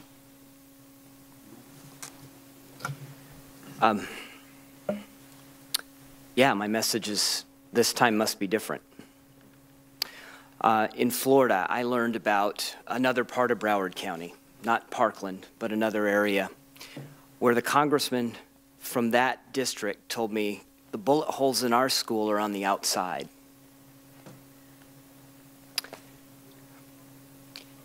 And I committed to him to work with him to figure out how to solve those problems in his neighborhood too. I don't want a mass shooting to ever happen in a school again, but there are lots of communities that are suffering, as you mentioned, Senator Booker, that don't get on the news and don't get the attention Parkland gets. And my heart goes out to those communities. So I'm going to work with that representative. This time must be different. Focus, please, on the things that you can agree on. That was the difference in Florida. That was the difference. We didn't agree on everything. There were things that Republicans didn't like about the bill. There were things Democrats didn't like about the bill. But rather than focusing on the political differences, they focused on the common ground, and we took some ground in Florida. And I would urge the Congress here to take some ground. The Second Amendment fights, we'll continue to have those. There'll be plenty of time for those. Take the ground you can take, secure the schools, keep kids safe, keep guns away from people that shouldn't have them, and let's as Senator Blumenthal said, let's improve mental health so we can put our arms around these kids before they turn violent. I think my message would be very similar. This is not a partisan issue. This is, the children of Republicans are not immune to bullets. Anyone can fall victim to something like this. Parkland was named on February 13th, the day before the shooting. Parkland was named the #1 safest city in the state of Florida. And the next day this happened. This could happen anywhere in the United States to anyone. And Congress to this point has kept allowing it to happen by their inaction. And, as you said, they are complicit. Inaction is, at this point, inexcusable. So we need to work together. I tell my students all the time, we've lost the ability, and I'm sure people in this room know it more than the average person, we've lost the ability to listen. We've lost the ability to communicate civilly with someone with whom we disagree. We are very divided, and if you disagree with me, you must be a terrible person. We've got to stop that attitude, and we've got to be able to sit down at a table across from each other and compromise on these issues, or it's never going to stop. We'll never solve this problem. Senator Harris. Thank you. Mr. Petty, I am so sorry for your loss, and you are really the best of who we are in terms of the courage that you are showing in the face of your personal pain, and it is clear to me you have decided that this will be a lifelong mission, and so I thank you not only for the courage you've shown in these last couple of weeks, but what I am very clear will be years and years of your leadership and advocacy on this. Mr. Beckerman, so you talked about AI, and the subject of AI, artificial intelligence, is in some ways a complex one, in some ways not, in that artificial intelligence is basically a series of algorithms which are, will be relevant to the extent that there is a large amount of data that is available to then inform that intelligence to help us make the right decisions. It's a function of data. So when we're talking about AI, really data is king or queen, I will say. And so we want, and because the data gives us then and gives AI the information that allows us to have some reference point based on experience so we can predict something that happens in the future, right? It's artificial intelligence, but it's just like teaching a child. They are exposed to information the first time, the second time, and then they have a wealth of experience that allows them to make good decisions about what should be something that they should be afraid of or something that they should be concerned about. Same thing for AI, data. So you've heard testimony today about the Dickey Amendment. The Dickey Amendment was an outright prohibition on the research of gun violence. And yet we know that gun violence is among the least researched major causes of death in the United States. So my request of you is that you have mentioned your member organizations. I am familiar with them. A lot of them are in California. My request of you is that you will advocate that your member organizations strongly advocate for the repeal of the Dickey Amendment so that you and we can have the research and the data that is available if we just study this thing to help us in every sector, including you with social media sites, having the data to inform AI to create the algorithms to help us detect the difference between some kid who is saying you killed it because they did well with a high school basketball game and the threat that you might actually be prepared to kill a classmate in school. Will you be willing to make a commitment to advocate among your members that the Dickey Amendment be repealed and also that we support the kind of work that's happening, as we heard earlier from the Secret Service, the National Threat Assessment Center, to have what appears to be a renewed interest in studying this issue? Thank you, Senator. I appreciate the question. We don't have a position in particular with the Dickey Amendment. I'm not all that familiar with it. However, I can agree with you that in this context and many others, that data is queen, and the more data we can have, the better it is for all of us. So will you commit to taking it back to your members in a formal way, informing yourself and your members of the significance of the Dickey Amendment in terms of really not allowing us to have the research and therefore the data that we need to address the issue in a much more comprehensive way, and in particular through things like artificial intelligence, which is part of how we will be more productive and effective with policy and predictive policy? I'll absolutely go back and take a look at it and discuss it with our members. I appreciate that. Ms. Posada, again, you have been educated and obviously made a life commitment to teach our children and to, in that context, nurture their dreams and their spirit so that they can receive all of the education, including Shakespeare, and we can debate how much that will apply to what they end up doing. but you are extraordinary with your courage, and I really do thank you for that. And so you've spoke of the students at Stoneman Douglas and how extraordinary they are, and I couldn't agree more. Couldn't agree more. And so my question to you as an educator is, we see all of these kids throughout the country today who are taking their 17 minutes to go and honor the young people who have died, and to commit themselves to being a part of the leadership on an issue like this. What is your advice for us, the people who sit at this podium who have these big bully pulpits? We have all these microphones in front of us all the time. What is your advice to us about what we should be saying to them to harness that energy that they are showing and that commitment they are showing to really believing in our democracy? And that's where I find a great deal of optimism. These kids believe that if they speak out and if they're heard and seen, we will do something. That makes me optimistic about our future. But what's your advice to us about what we can say to encourage them and support them with their engagement? Well, I think my first, recommendation would be not to say anything but to listen. Listen to their concerns, listen to how they're feeling. Yeah. Don't dismiss them. I think that a lot of people have just said, oh, well, they're teenagers, what do they know? Yeah. And I think that that is a mistake.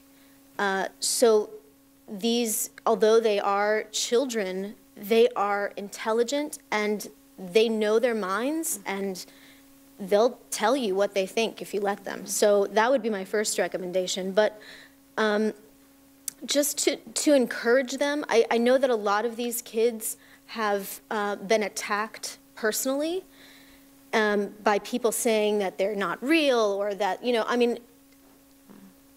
that type of thing, I think in the long term may be very discouraging. So to keep that, at a bare minimum, and just to allow them to speak their voice, because they're prepared to really take this, I think, all the way. Senator Coons. I think Mr. Petty wanted to just add. Oh, he can sure do that. Go ahead. Thank you. I'm sorry I didn't see that. That's all right. I would just add one thing to that. Please don't let them down. Yeah. There was a stunt pulled in Tallahassee with the kids that didn't understand the procedural mechanisms in the legislature there. The Senate and the U.S. Congress are far more complex than Tallahassee. I hated to see the images of those kids disappointed because they were taken there for a photo op, and there was no chance of that particular amendment passing. So please be honest with them. Listen to them, but please be honest with them. They're our future. They need to know they can trust you. Thank you. Thank you all. Senator Coons. Senator Coons. Thank you, Chairman Grassley. And, I'd like to thank my colleague for a line of questioning, and I'd like to continue that conversation with you if I could. Mr. Petty, thank you for coming to testify before us today and for working so tirelessly to make something positive out of your loss. I've heard from students up and down my state of Delaware. They've taken action today. I agree with you that we need to keep faith with that action. I just want to ask you, and Ms. Posada, if I might, given the law that was signed in Florida that tackles things a little bit from both sides, isn't bold, isn't big, doesn't do what I'd like to see, but makes some progress on the gun violence restraining order and 3-day waiting period, raising the age to 21 and banning bump stocks. Do you believe we should mirror the actions that were signed into law in Florida? Are there aspects of that you disagree with, or are there things you might support that would go beyond that? It's a great question, and let me say one thing. There's the walkout movement. There's also a movement called Walk Up that I think should get equal airtime. The Walk Up movement is where students go and put their arms around another student that's having trouble or is alone or isn't eating it doesn't have anybody to eat lunch with them. And I would encourage the students to not only walk out but walk up. Without getting into specifics, Senator, there were things about that legislation that I personally disagreed with. There were things that other family members personally that they disagreed with. There was enough in common that we decided to set aside those differences and come together, and I think we made some change. That to me is the model for going forward. There are things on the edges we're always going to disagree with. If we can just come together and say, look, and I think Ms. Posada said it well, we've got to quit impugning the motives of the other side. There are deeply held beliefs on both sides, and just because somebody holds a particular belief doesn't make them a bad person. We have to talk to them, we have to listen to them, we have to find common ground, and we have to come together. There are a lot of things in front of this Congress that are common ground that should be done quickly, and then you can continue to debate the things that you don't have in common. Thank you, Mr. Petty. And my concern is that we will do nothing. The bill that I referenced before that I introduced with Senator Toomey is a modest, reasonable, bipartisan effort to enforce existing law, to make sure that when someone tries to buy a gun who's prohibited, that information is shared with state and local law enforcement. There's a dozen other proposals here that I think we should enact. Otherwise, we risk sending the message to families like yours, to you, to teachers, to faculty, to these students from around the country that we're just not hearing them. And I would absolutely support what you're proposing. Ms. Posada, let me ask you the same question, and thank you for your testimony today and for your dedication to your students. My mother and grandmother both were public school teachers early in their careers, and I get a sense just how hard that job is. I also want to ask you a second question about school safety. There's a wide range of proposals from training teachers and arming teachers to trying to harden schools. There's a company run by a high school classmate of mine, Hardwire, that actually manufactures ballistic armor. And they deployed in one school district in my home state of Delaware, Colonial School District, with the help of State Senator Nikki Poore, clipboards and blackboards that look like any other clipboard or blackboard, so they don't create a heightened sense of instability or insecurity, but they are ballistic protective material. So it would allow, in an unexpected event with a shooter, it would allow a teacher or students to possibly exit with something between them and the shooter. I didn't know if you had any views on whether, what sorts of actions we should take to make schools safer, whether investing more in school counselors and mental health is the best path forward, whether equipping and training teachers is better, or whether these kinds of investments in school systems that would make them safer is best. I'd welcome your input. Well, I think the problem with a lot of the proposals that have been made as far as arming teachers, what you just mentioned, those things that you just mentioned, the biggest problem that I see with those things is the cost. We as a nation seem to constantly be unable to invest in education, the education of our children, but we're willing to spend millions of dollars on, arming teachers, for example. The bill that was just passed in Florida, I believe, allocates $67 million to the potential of arming teachers. When I know that the teachers in Broward County until this year hadn't had a raise for several years. So that's a large concern for me, that we seem to be willing to put lots of money towards things like that, but not towards education in general. I am personally strongly opposed to arming teachers. I think that it will pose much more of a danger on a day-to-day basis to teachers and to students. In fact, in the past few days, there has just been a teacher today in California accidentally discharged a gun in a classroom and injured a student. Yesterday, a teacher in Utah accidentally discharged a firearm and injured herself. These were trained teachers who were allowed to carry those weapons, and just in 2 days, these accidents have happened. So if we do this on a larger scale, I fear that those things would happen more and more. As far as, the Kevlar bulletproof items, sure, that would be a good thing to be able to have, but I think investing in education in general is a much more important step for the nation as a whole. Well, thank you, Ms. Posada. Mr. Petty, as Mr. Petty mentioned, making sure that we're investing in school environments where there's limits on bullying and where there's resources, teachers and others for counseling, so that those who are isolated or at the margins of school communities are more engaged, are more supported, is something that I would see real value in. Making schools safer places, but also investing more in our teachers strike me as great priorities. Mr. Chairman, thank you so much for holding this hearing today, and thank you to all of our witnesses. Yeah. And I have no more questions, and so we're done. But before you go, there's a couple things for housekeeping. Number one would be not everybody could come here, and for a committee of 21 members, there's probably 21 different reasons why people could be here or not be here. So sometimes you get questions in writing, particularly from people that can't come, so I hope you'll respond to those, and we'll keep the record open for about a week for people to submit questions if they want to. And obviously all three of you should be thanked, but we couldn't help but sense the difficulty for Mr. Petty and Ms. Posada to present their case because they've gone through so much, so we thank you for doing that.